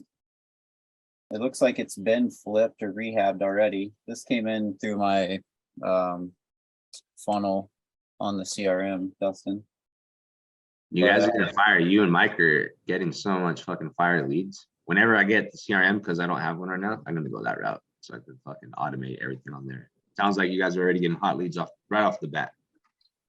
Yeah, I mean, I haven't. These are just ones that came in to me. I haven't even started on the agent outreach yet. But so let's hear it. I'm interested in this one. I was actually looking at a deal close to Beaumont. It was a seller finance deal. He wanted 20K down. I think I got him down to 10. I might damn near buy it, but let's hear this one. This one sounds like it might be in a better location. This one's 10K down. Nice. But they want interest though. It's about 7.5%. Holy smokes. Yeah, that's killed it. Yeah. Well, You spoke to this person on the phone or no? No, this is someone that's brought it to me. It's a wholesaler that I'm working that I've talked about the terms back and forth a little bit through him. Got you. Okay, for sure. So he locked it up, right? Yeah. Is this wholesaler?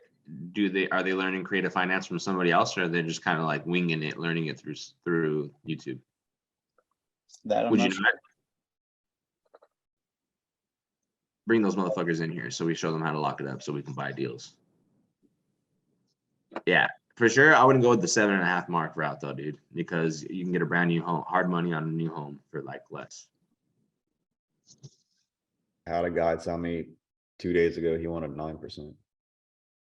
You just tell him to fuck off, or what did you tell him? Yeah. You told him that, really? Did you record it? No, I didn't. Oh, okay. Yeah, man. When I hear that, I just tell him the same thing. Straight up, I could go and get a brand new home for like 6%. I'm not opposed. That's how I roll out. I'm not opposed to paying you interest. It just makes no sense to give you 7 or 8%. I'm not making money that way.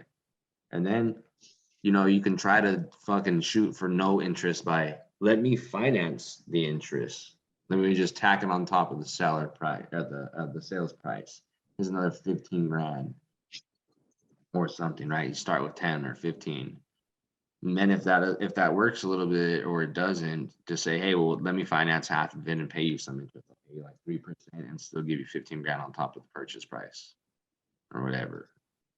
Right. And then sweeten your deal, because if you're buying something at 7%, even if you're having on long term and making a few $100, what's really happening on that 7% over your loan of 5 or 10 years is you're paying a lot of money per year on that 7%. A lot of money. So it's more than 5, 10, 15 grand. What's the purchase price of the property, Josh? 94.5K. How long is the term?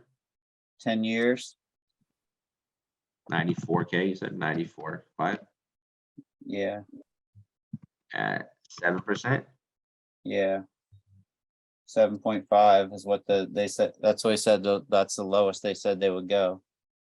Yeah, that's because the way the wholesaler open-ended the questions. Yeah, exactly. Yeah, That's what I perfect. wanted. I want to see if we can just get on the phone with the seller. So check it out. So over those 10 years, if somebody were to buy this deal and over a 10-year span, they would be paying, basically it averages out to $7,000 a year. So 70 grand on top over those 10 years. So you're buying the house for $160,000 over 10 years. You're not buying it for 90,000. That's why you want to, hey, let me seller finance it. If I give you 100,000, 110,000, 115,000 would work. 120 would work, because if you lock it up at 7.5%, you're paying him 170,000 or 160,000 for the house at 7%, unless you break out of it sooner than 10 years. But like, let's say that you have a scenario where, pretend this is hard money, right? Where let's say that you lock it up, right, and you buy it and it's 7.5%, and right there and then that you can renovate it lightly and renovate it. And what's the market price on this thing? For rent? No, or just the purchase, like a market value on this thing, or is that market value? That's pretty much market value. It's pretty much all rehabbed. It's ready to go. It doesn't need any work. Doesn't look like it. Yep. Well, for sure, then they'll go that route. If you had some spread, cool. You can renovate it and then refinance out just like hard money, right? But this one looks like you're not going to be able to do that. Yeah. Well, that's what this guy just said. I told him, not that 7.5 interest rate. We get a new home for that. And he said, I figured an exit strategy of wrapping it to someone else who has bad credit that wants to be a homestead. Yeah, that the one that I found, it seems like it may be a better deal. He wants no interest. His estimate is like 50 or 60, but he's asking 150. I'm like, dude, I can do 100, with 10K down. And he's like, I don't know, man. But it actually seems like it's on 2 acres. It's a good ass deal. Like, well, personally, because it would be a personal residence. I wouldn't be renting it out. So it's kind of like, Yeah. I wouldn't be making no money on it, but I also wouldn't be like super overpaying. But I think this would be. That's what I was thinking too. Is this would be good for wrap, but Just don't remember this.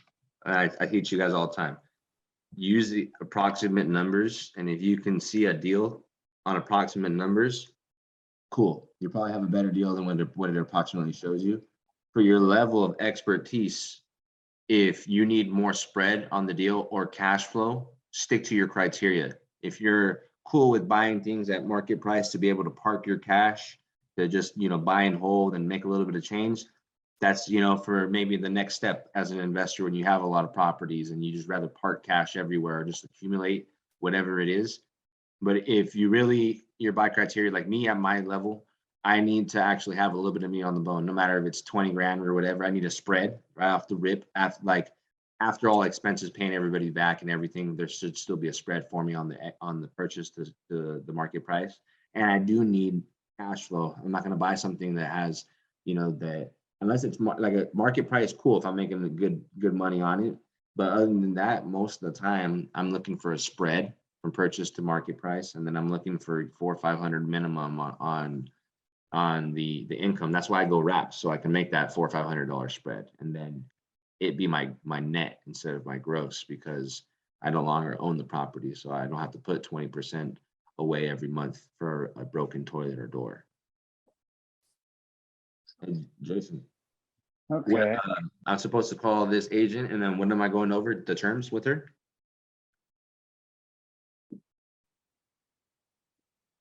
Yeah, she's yeah, I told her that you had some because she wanted you to just go ahead and type up a proposal and send it over. And I said, no, I think he wants to talk to you more than that. She tried to do me the same way where, hey, just write it up and send it over, and then I'll try to discuss it with him. But she's not familiar with this kind of stuff. She has a general understanding. She knows what it is. She's still calling it the land contract, which lets me know, she's not with the times really on this. So Yeah, no, land contract is where I believe they keep the title still, right? I believe so. Yeah. Yeah, nah. Okay, cool. Well, here, this is what I'll do. I'll just call her up and just go over this. I don't really even know I don't even really want to use the comping. We'll just go from what she said. Yeah, I'll tell you a little bit about it. So yeah, basically he can't get it sold. We offered him 75 back when the market was hot. Market's not hot anymore. He's brought it all the way down from 100 to 75 now. It's still sitting stale. He's definitely in distress, and I'm not just saying that. I know he is, because he literally was crying on the phone when we talked back when I made an offer to him. So, I know he's distressed. Situation was he had some tenants living there all through 2020 and stuff like that. He just now got the house back after having them kicked out. He didn't get a drop of rent for almost 2 years. He went into debt using his credit cards to keep up with the mortgage, because his daughter actually was going through some financial situations as well, because she lost her job due to COVID. And he lives in Kentucky, houses in Michigan. He racked up like 45 or 50,000 in credit card debt, trying to stay afloat over this house. So he's in a fucked up situation. Dude, that sounds fucked up. And what would be worse is if this realtor doesn't let us do our job to actually help this guy out. Yeah, that's kind of, again, like the lady. That's how it happens, dude. Sometimes the agent or a wholesaler will fuck up somebody's because they want to make so much money. They fuck up somebody's opportunity to be helped out. Okay, so he dropped this down to 7. What's it worth? This is in Michigan, right? Yeah, what's it worth is, let me go and check my numbers real quick, because I actually have that. I have a one of my buddies is a realtor in Michigan. I gotta see how far from Battle Creek. How far is Battle Creek from Detroit? Man, quite a ways. I think like 3 hours, 3-4 hours. Okay, I can still probably find somebody just from him. Probably put him in contact. So let's see. What did I have on this? Because I just updated these numbers. So hold up one second. Checking my CRM right now.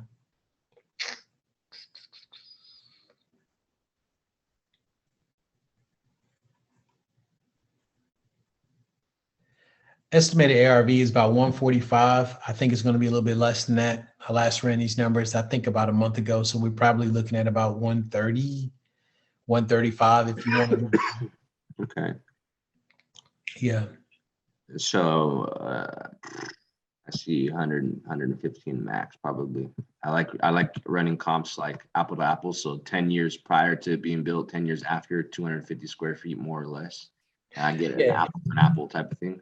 And the most these comps are ran off of Pace's comp cheating sheet. So however he runs his comps, it's ran just like that. Cool. Got you. I don't run a lot like his. I think around unless it's the same way, but I actually learned this one from Abraham Gray. Run it this way.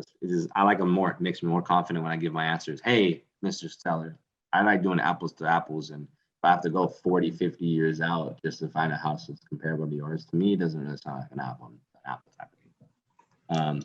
But what I do see is one house down the street, like, I mean, maybe a mile and a half or out or so, that sold for 155, and like this morning.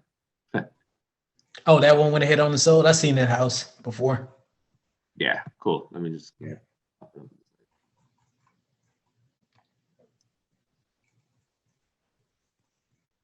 When you say down the street, are you talking north, south, east, west? Look, let me see. I don't even know on this one. I'll show you right here on my Zoom. But put yourself on mute because I'm gonna call this later real quick. Yeah. This one right here, 135. The house is like somewhere right here.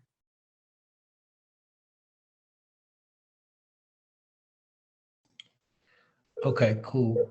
Put yourself on mute, please.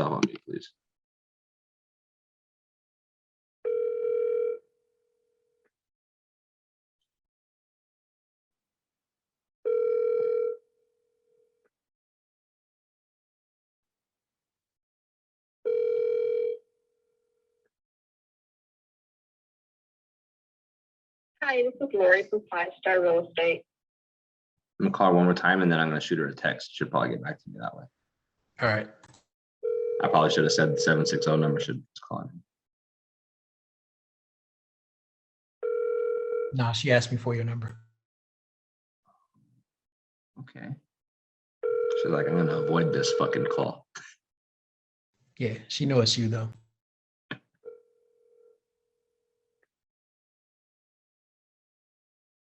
Hi, this is Lori from 5 Star Real Estate. Please leave me a message and I'll get back to you just as soon as I can. Thank you. Have a great day. At the tone, please record your message. When you have finished recording, you may hang up or press 1 for more options. Hey, what's up, Lori? This is Carlos. You had spoke with my buddy Jason about this property that you have. It's a listing off of, what is this, North or Wabash Ave in Battle Creek. When you have a chance, call me back, 760-902-7843. I'm gonna send you a text message right now. You have a good one. Bye. So let me just send her a text. Yeah, she asked me for your cell phone number and all that so she could put your number in her phone. So she answered. So she would answer. So I don't know what happened. Maybe it just got too late. Yeah. She probably, just chilling like every other mediocre person afterwards, probably just chilling, relaxing. I mean, that's already a huge red flag. This is an agent. Well, let me put their number in my phone so I'll make sure to answer. You're an agent. Right. An agent, yeah. I'm not gonna answer this motherfucker. Carlos Ruiz, don't answer. Stupid. Yeah. For sure, because unless the agent is the broker or the agent is an investor, like a higher performing person, they will fucking, like me, like it's 8 o'clock. I don't care if it's 8 o'clock. I'm gonna call. And people usually answer at these times because they're actually home. Hell, as a matter of fact, she told me to have you go ahead on and call her. She was like, hey, give him my number, tell him go ahead on and call him and program his number into my phone so I don't miss it. So guaranteed, program that shit. Don't answer. Block. That's funny. They see this is why ECRM is great. You just change up the number. Call again. On that note, though, guys, I've had a lot of questions. A lot of people submitted the forms, but they didn't actually finish it. So I'm reaching up to the cap right now on the soft launch. So when I shut it down, it's shut down. So if you guys want to get in, go through the link on the Facebook post and finish sign up. If you put the numbers together at 25 for 100 people, that's tops like 2,500. That's poverty pricing, dude. Like I can't throw friggin' trash at that. Like that's barely gonna probably pay somebody to manage my own messages on my phone because they're blowing up. So this is for you guys, so that I can buy back some time, so I can coach you guys in the system and make sure that you guys can utilize it. So if you guys want to get in it, just go in there before I shut it down. It'll probably get shut down tonight. Take advantage. Shit's fire. Cool. Who's my next person? Oh, let me call this Mary girl back up from yesterday.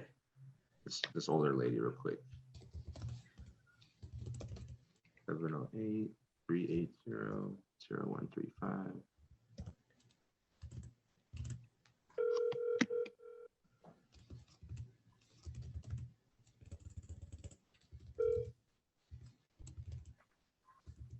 Hello. Hey, what's up, Mary? This is Carlos. Hi, how you doing? Who I'm am I speaking to? Carlos from last night. Hi, Carlos. How are you? I'm fantastic. How about yourself? I'm good. I'm good. Did I catch you at a bad time? I know it's late. I work really late. Sweet. Is your husband Frank there? Yes, he is. You mind if I talk to you both? Yes.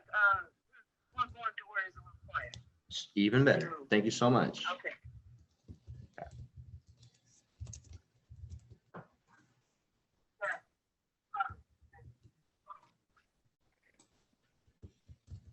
Yeah, how was your day? It's really good. It's always very busy, and I should have got to you a little bit earlier, but I didn't want to call you in the beginning, so I put you more at the back of the list, and I just got to it. Okay. All right. Well, here's my husband. His name is Frank. Hold on. Okay, cool. How do you do? I am peachy, my friend. How about yourself? I can barely hear you. Let me put it on no speaker because I can barely hear you. Okay, I could yell if you want me to. Okay, no. There's no yelling. I'm just kidding, Frank. Hey, well, thanks for asking how I'm doing. I'll let you know that I'm very peachy. I'm feeling really good. How about yourself? Very good. There it is.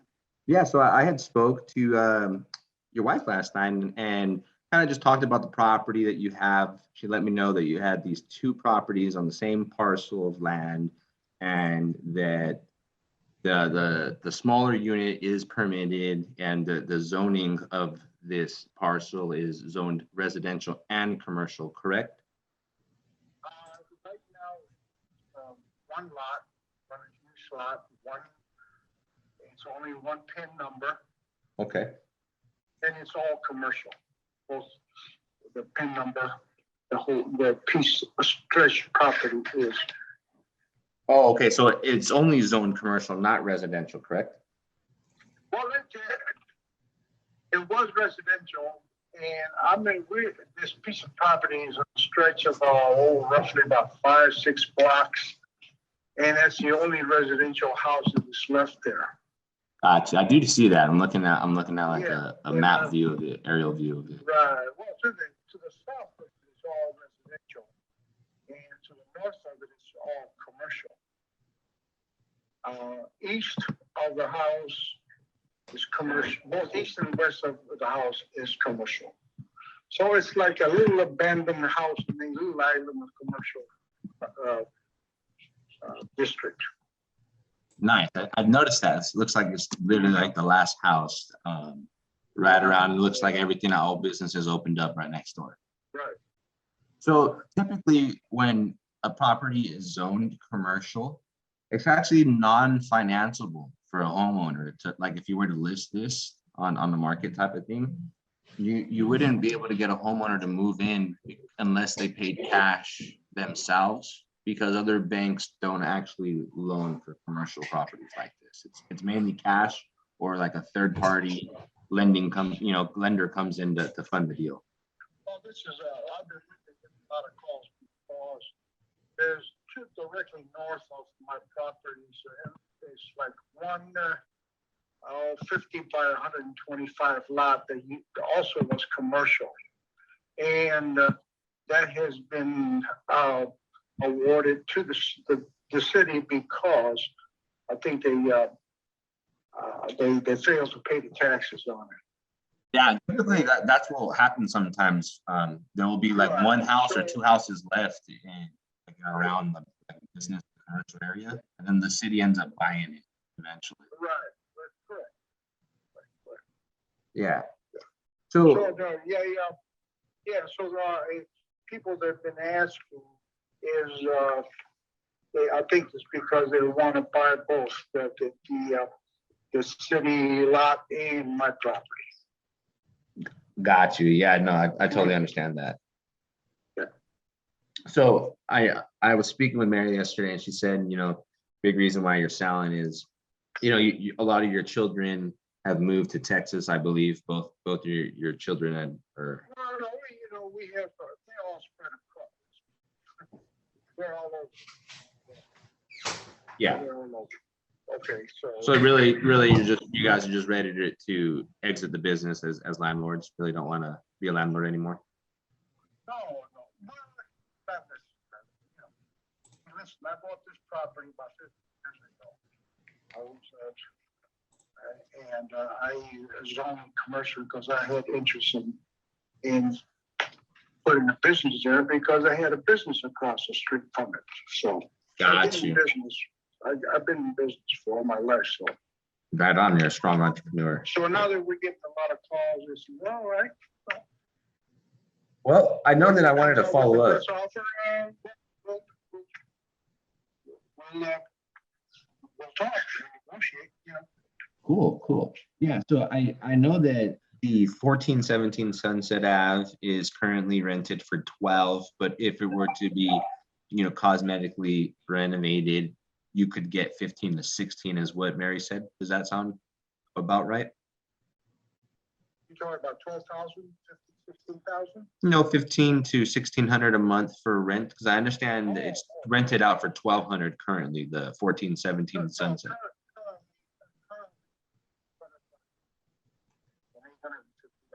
for the house, but the house we could have gotten 12. Got you. Okay, I wrote down yesterday, Mary said 1200 is what the current rent is. Okay.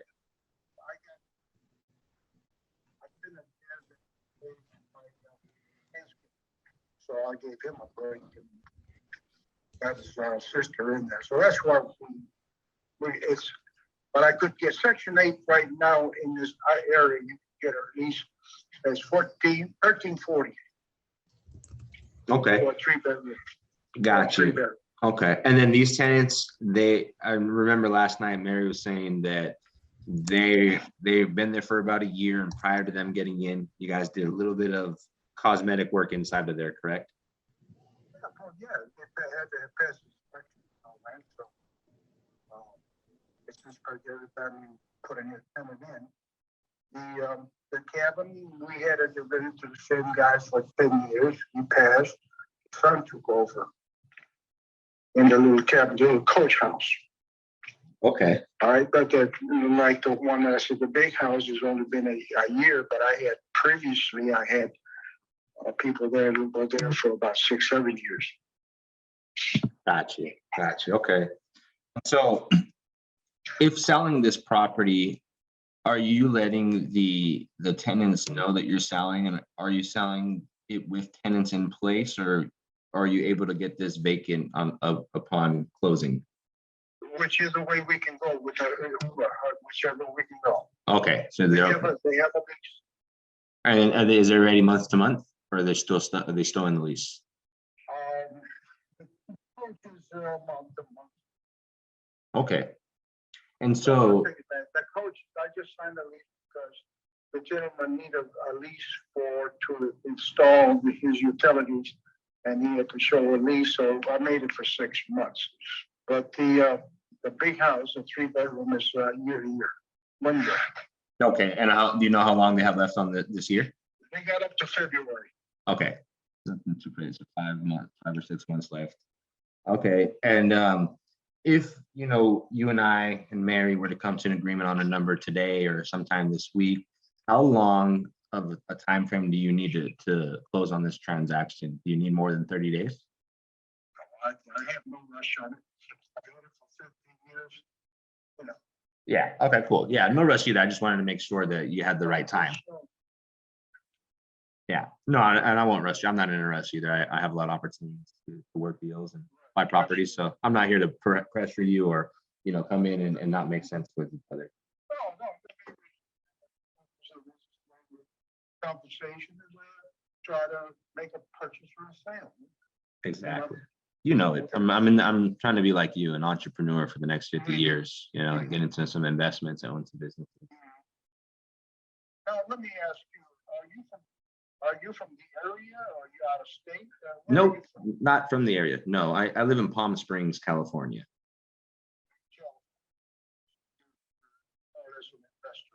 Yeah, so I'm not looking to be like a homestead buyer to buy in and move in. It's even easier now since COVID happened, everything went virtual. I used to just solely look into the market I lived in, Palm Springs, Coachella Valley, Southern California area. But as soon as they started to learn how to do things, it's the same way, just learning how to do it in different markets, and you learn how to use your computer to do it. Now I sit at home and I buy properties everywhere in Florida, Georgia, you know, possibly right here in Chicago. And so I am not there, but I know people that live in the area there. Yeah, for sure. So I spoke to Mary yesterday. She said it needed a little bit of cosmetic work, correct? The conditions of both the properties. Gotcha. And then were they, when you got this lease tenant in there, the main house, that was the one that got lightly renovated, or was it both of the properties? Gotcha. Okay. So it needs a little bit of updating, right? And then what about the mechanics of the properties, both of them, like the roof, the electrical and the plumbing? All of that's pretty much well and serviced, or would I need to come in and update those? The city codes. And, you know, we don't have central air in the big house, but it's a fairly new furnace. It was air furnace. Used to be a radiator, you know, because like I said, it was a 75, almost 80-year-old house. So I took out all the radiators and put forced air and put new windows. But window units. Okay, so window units and like the roof is needed. I think the roof is about maybe 16 years old now. Okay, roof needed, about 16 years old. Okay, so knowing it needs a little bit of work, what are you and Mary looking to sell this property for, knowing that my business model, I'd like to come in and do a little bit of touch up so I can put a little bit more on the rental price on it? What would you sell me this property for? Or both of them? I know you're an investor and you look at the area, make me an offer. What is your offer? You know what the properties around there are going for. Right. Make me an offer. Okay, that's totally fair, and that's totally easy for me. So this is where I'm at. So you make me an offer. Oh, perfect. I like doing it this way. So how I look for properties, how I try to comp properties, right? So I can get like an apple to an apple. I go in and I look for properties that are built 10 years before this year and 10 years after. And I look for properties that are around 250 square feet, more or less. So I'm actually looking at an apple to an apple type of thing, instead of, before I was buying properties that didn't matter. They look like the same size, the same bed and bath count, but I would buy a property that's 1930, and then I would use a comp that was built in 1990, even though it's the same square footage and whatnot. And this year I had a little bit of issues with trying to get them sold as the economy started to shift down. And so now I've just tightened up the way that I do my comparables on properties. So this is where I'm at, since I'm giving you my offer. I'm looking right now on my laptop at other properties and what they sell for.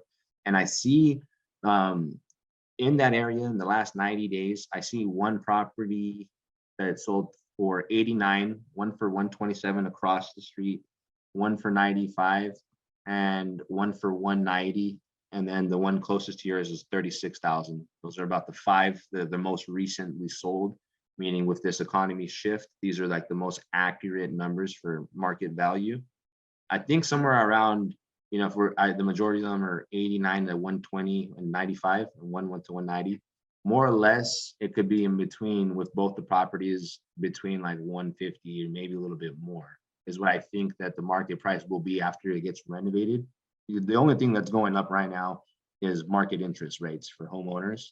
And so while those go up, the prices come down. So if I go and renovate this and it takes me, you know, 2 months or whatnot to get it ready to rock, then by that time, also the market's still softening. And so it won't even be that 150 or 160, whatever it is today, won't be there. For me, here's where my offer is. Since I got to work in, put a roof on there, I'm no longer the bold guy who was spending 80 to 90% in the beginning of the year on market value properties that need work. I am now more conservative. I'm closer to 50 to 60% of that market value. So I make sure that I get my numbers correctly and I don't lose again. Right. So for something like this, I would have to be a lot less. Go ahead.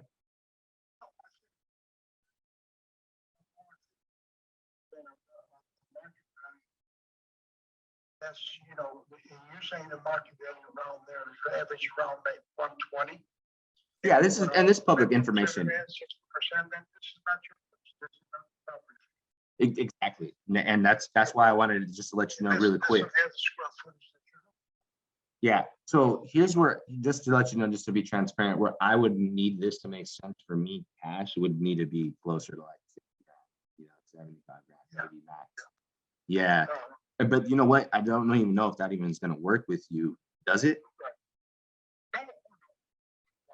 I mean, how far from that number? Because this is, what you see around there is last houses you see there last for 130. Take it back. It's 50 to 60 wide by 130 deep. We have two lots joining together, and you know, and that's no. I couldn't go there. I'll be honest with you. Hey, no worries. I'm not gonna hassle you. That's not what I do. I don't do that. But I wanted to ask you this though. How close to that number can you get to so I can even see if it works for me? Cash. If you're interested, you make me an offer. You make me an offer, and that's not what I hope. And you don't want to, you know, no counter for me that might make sense for me? Okay. Because I know where I got other offers going. What are those offers at then? I'm curious. Because they know the area. I'm in a business district in the Midland. And I've been holding on for a while. Because here's how I see it too. You have to see this as it's in the commercial area and zone commercial. It's not as easy for me to get a homestead family as ready to jump into there as it's not as attractive.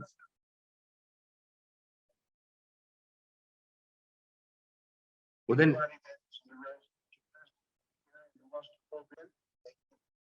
they got the cash. I know it's very difficult right now for financing them. Yeah. A home in a commercial area. Yeah, it is, and you know, you can always, that could be a route for you. Businesses like behind there's a water shop, Midas Muffler and Noah's Muffler, which is national across the street, is a huge grocery store. I mean, it's, you know, those are actually very good. Those are actually good people to call to sell to, because they might have something better planned. Let me ask you this, because I know listing it's going to be difficult for a home buyer to come and get financed on it. Have you ever just considered maybe just continue holding it and putting in a little bit more money and just, you know, making some more income a month on it and just raising the rents up? I could, but I mean, I'm not desperate. You know, I Gotcha. made my money. It's been paid for a long time. Infinite return now, You're huh? not making my returns much more bigger than the banks. Right. So, well, here's the only way that I can make sense of this for me now that I gave you my cash offer and it doesn't make sense. The only way that I can pay a higher price would be if you sold it to me on seller finance. That would be the only way. on a what kind? I'm sorry. Like owner will carry seller finance, like you carry the paper? Have you ever tried it? Yeah, I tried it. What happened with it? Didn't sound too well. You said, oh, no. No, I tried it. That's how I bought property too. I got other property. That's how I bought. Yeah, it's been around for a long time. It's a way that I know that if you seller finance it to me, that I don't need to go and pull financing that won't even finance me on the commercial. And I can pay you more this way. And here's a benefit to it. It's still, you still get a monthly payment just like you do now, but you no longer have to deal with like tenants or headaches or renovations, and you don't have to save. Go ahead. No, let's save a little time. Let's not go that route, okay? Because I'm not interested in going that route. What would be the reason? I'm curious. I appreciate that. No, I appreciate you too. I mean, I'm just curious. We're just on the phone. You know, I'm not over here to overcome anything. I was just bringing it up that the way that I can pay the most for the property, probably more than most cash investors, would be this route. What would be the reason that it turns you off? I'm sorry. My laptop. What would be the reason why you wouldn't want to do this if I can give you more money? What is the money you're willing to give me? Whatever makes you happy, as long as you give me the right terms. I do. So what I believe it was like 190, right?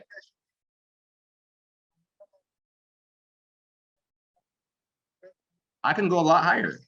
I can go a lot higher. So no, what if I can give you like 150? Well, hey, I mean, I wasn't going to give you 150 cash. You know, that's why I'm right here. I'm saying I can come up a lot more. It's different on this basis. You bought homes this way, like you said. You can see why I can pay more, because if I can cash flow on this for a few years, you let me ride out this downfall. So give me a good enough term that goes at least.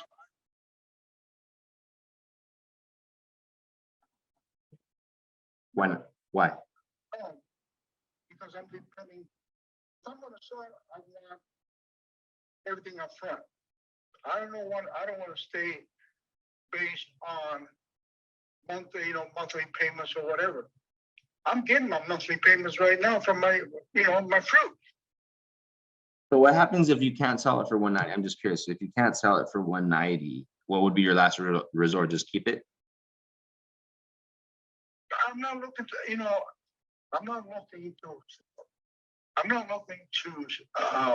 give the property away, especially when I'm getting the returns right now from my investment. What if I was able to pay you the number that made you happy and we turn this to a true investment? With 150. Not cash though, because it doesn't make me happy. It doesn't work for me.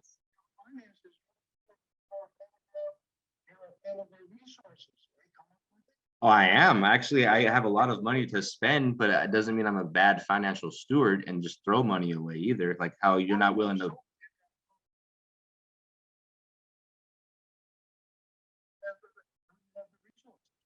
Correct. Well, look, I'm not here to go back and forth. I just wanted to present like the only way that I can pay more. And just to confirm, if I was able to pay you 150, 160, throw some interest on top so you can make more money, give you some money down and do this for 5 years, that wouldn't interest you at all? Okay. Well, I appreciate it. I know that I won't be able to move forward on this, but just to let you know, if you do happen not to sell it for that number and you want a higher number, just think of me, Carlos, so then I can come in and structure this with you. If not, I don't think we're going to have a problem continuing to make an infinite return on this. Thank you so much. You have a good night, and tell Mary I said good night. Yeah, goodbye. Yo, what you guys think? You're a savage, bro. Scale 1 to 10. I would say Laura's laughing over here, dying, Laura. Oh my God, that was amazing. But at one point, like, it's like, how do you just give up? Like the guy just didn't even want to give in. Car business. You think this is hard? Yeah. The business is what got me up here. That's I all. know. When you're face to face and you already know how to buy cars. When I'm like, hey, Laura, so we were about you in the car's $60,000. Carlos, shut the fuck up. I'm not paying. I never pay full fucking price. go get your manager over here right now. I have to overcome shit like that. So I would literally go run, get my manager, and my manager's like, what are you doing? Why are you being a fucking pussy? Get back in there and negotiate no matter what the story is. So a lot of what I tell you guys is because of the strength that I got in the car business is why That's my daughter. well, your daughter knows what's up. So the reason why I'm able to do this is because I had to learn how to do it on the fly. So I learned the story, and I'm actually making the difference is I am trying to overcome you to stay here on the properties, just trying to see if we work together on the car business. Oh.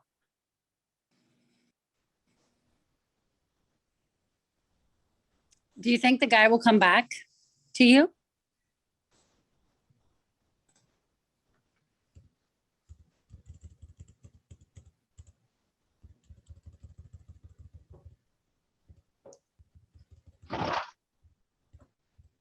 My thing lagged out, my bad. What I was saying was that the car business. Do you think the owner will come? Are you able to hear me? Hello? Yeah, I'm here. Okay. Are you guys able to hear me pretty much clearly or no? Yes. Yeah. Okay, cool. Yeah, car business helped me out a lot. Helped me out how to understand it. And then when I had a closer, like my brother was my closer. He worked with Ben as well. Ben worked with us. He was at a level like where I'm at, where I'm able to show you what I wasn't able to see. And so I was thankful that my brother put himself in a position to become the closer in the market that we lived in. So then when I took myself serious and I wanted to learn how closing and the art worked, I sat down with him like I do with you guys. And he showed me how to do things the right way instead of just not structuring myself, just going all over the place. He showed me how to structure myself, we called it a 4 square, like some people still use it. There's a format that they still do. So I basically took a lot of what I learned in the car business, like literally almost everything I did, and just adjusted it and put it into this business. And then instead of being aggressive, I'm not trying to be aggressive, but I am trying to educate and see if I can still make it work. It just didn't work though, but I did my best. I stuck to the structure, broke it down. And in the end, after those 25 minutes, we didn't come to an agreement, but I got out basically everything that I tried to, brought out the reasons why it's going to be hard for him to sell it because it's commercial lot, all these other reasons. I was bringing out as much as I could, asking as much questions as I could. I just couldn't make it happen. That's the truth. Right. Well, No, but it did work. What do you guys think? Do you guys have any questions on that? Well, I You think worked he'll him come- down so far though. That was good, dude. That was fire training. Dude, Yeah. and you said it didn't work, but in my opinion, it did work because what you did was you planted a seed. And Yeah, even though I know. Yeah, and even though he's talking about how he needs X amount of dollars, he's not going to get that, and that'll be apparent in a minute because what's going to happen is the next person's going to come along, they're going to offer him some money, they're going to think back to you offering the 150. That person won't stand a chance. He'll continue to get his head beat in the market, and then eventually he'll come back if you follow up in a couple more months. Yeah. And the truth is, he's bought it over 50 years ago. For the last 20 years, he's had an infinite return on it, so he's making $1,400 a month on both of them. That's $14,000, 16,000, almost a bit, $17,000 a year is what he's making on that. So for the last 20 years, he's made an infinite return on that, So it's up to him, in the end, and it is what it is. But that's how I want you guys to work deals, like to the max. Try to leave everything on the playing field. Gas out everything. Hey. Gas out. Well, let me ask you a question real quick that I'm curious about, though. Sure. So yesterday, when you talked to the wife, she explained that neither one of them really wants the responsibility of holding on to that anymore, and they wanted to pass it down to some other family members, but neither one of them want to take it over as well. And I know that she talked to you about that, but I was kind of waiting to see if you were going to say something to him about that. Not to tell him, because you can't tell anybody anything. They have to come to their own realization. But you get what I'm saying, right? Yeah. No, I forgot. It's probably, I didn't even have that written down on this part about that. So if I had it written, because I was looking at my old notes too, bringing up some stuff. So that's one thing, that's why I like to have my notes, because in certain situations, maybe I could have used it. Knowing me, I would have brought that up too. Here's another way to look at it. A man got on the phone with him and his wife's next to him. I sound like I've done this before. I'm going in, giving him a super low offer that maybe put the wall up now. and his emotion was in there because there was a point where I stepped in and kind of almost tried to overcome something that I didn't need to. And there was a point where that's why I had to step back and say, hey, look, I'm not trying to battle or overcome you. Just wanted to educate you. I had to kick it back because in the end, it's up to the seller to make a decision. And maybe, he's right in front of his wife and didn't want to feel demasculated. There's a lot of reasons, or emasculated. There's a lot of reasons. I could be wrong, but I'm just bringing up another scenario of what could be going on behind the scene, right? Yeah. So I know you said that you would have brought that into play, but I run into that sometimes as well, where I'm talking to either the husband or the wife, and you can tell which one is in control of the situation, or which one thinks they're in control of the situation. Let me say it like that. But how would you have went about, bringing that up, or is it just situational? No, I would have just straight up paid my notes right here. I spoke to Mary. I would have threw Mary under the bus. That's when you use her wife as the best. She's the one that told me this. I have it written down. Hey, dude, there got to be bad people. I'm like, a lot of times when I'm working with wholesalers, I'm like, tell them your partner Carlos said this and use me as the bad guy. So that's what we did in the car business too. Hey, you know who it is? It's not me. I'm just giving the numbers. It's the guy at the desk, and the desk manager would tell me when he wrote the numbers, fuck no, don't give him that discount. Tell him, blame me. Tell him I'm the bad guy and you're just doing your job.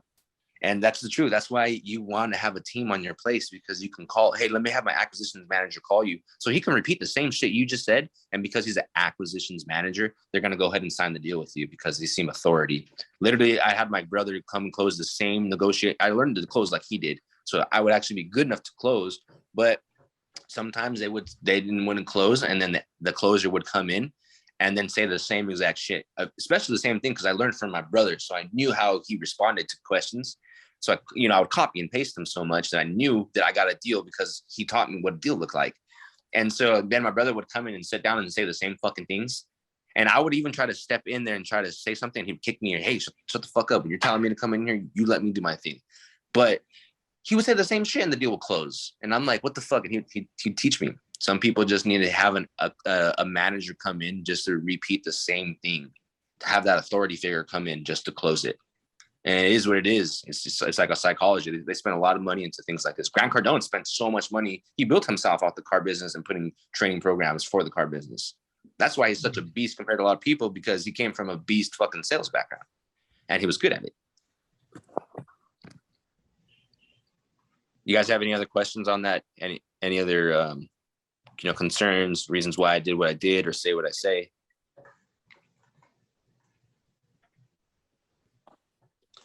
Nah, but I respect the fact that you said you're gonna throw that old lady under the bus. That's savage.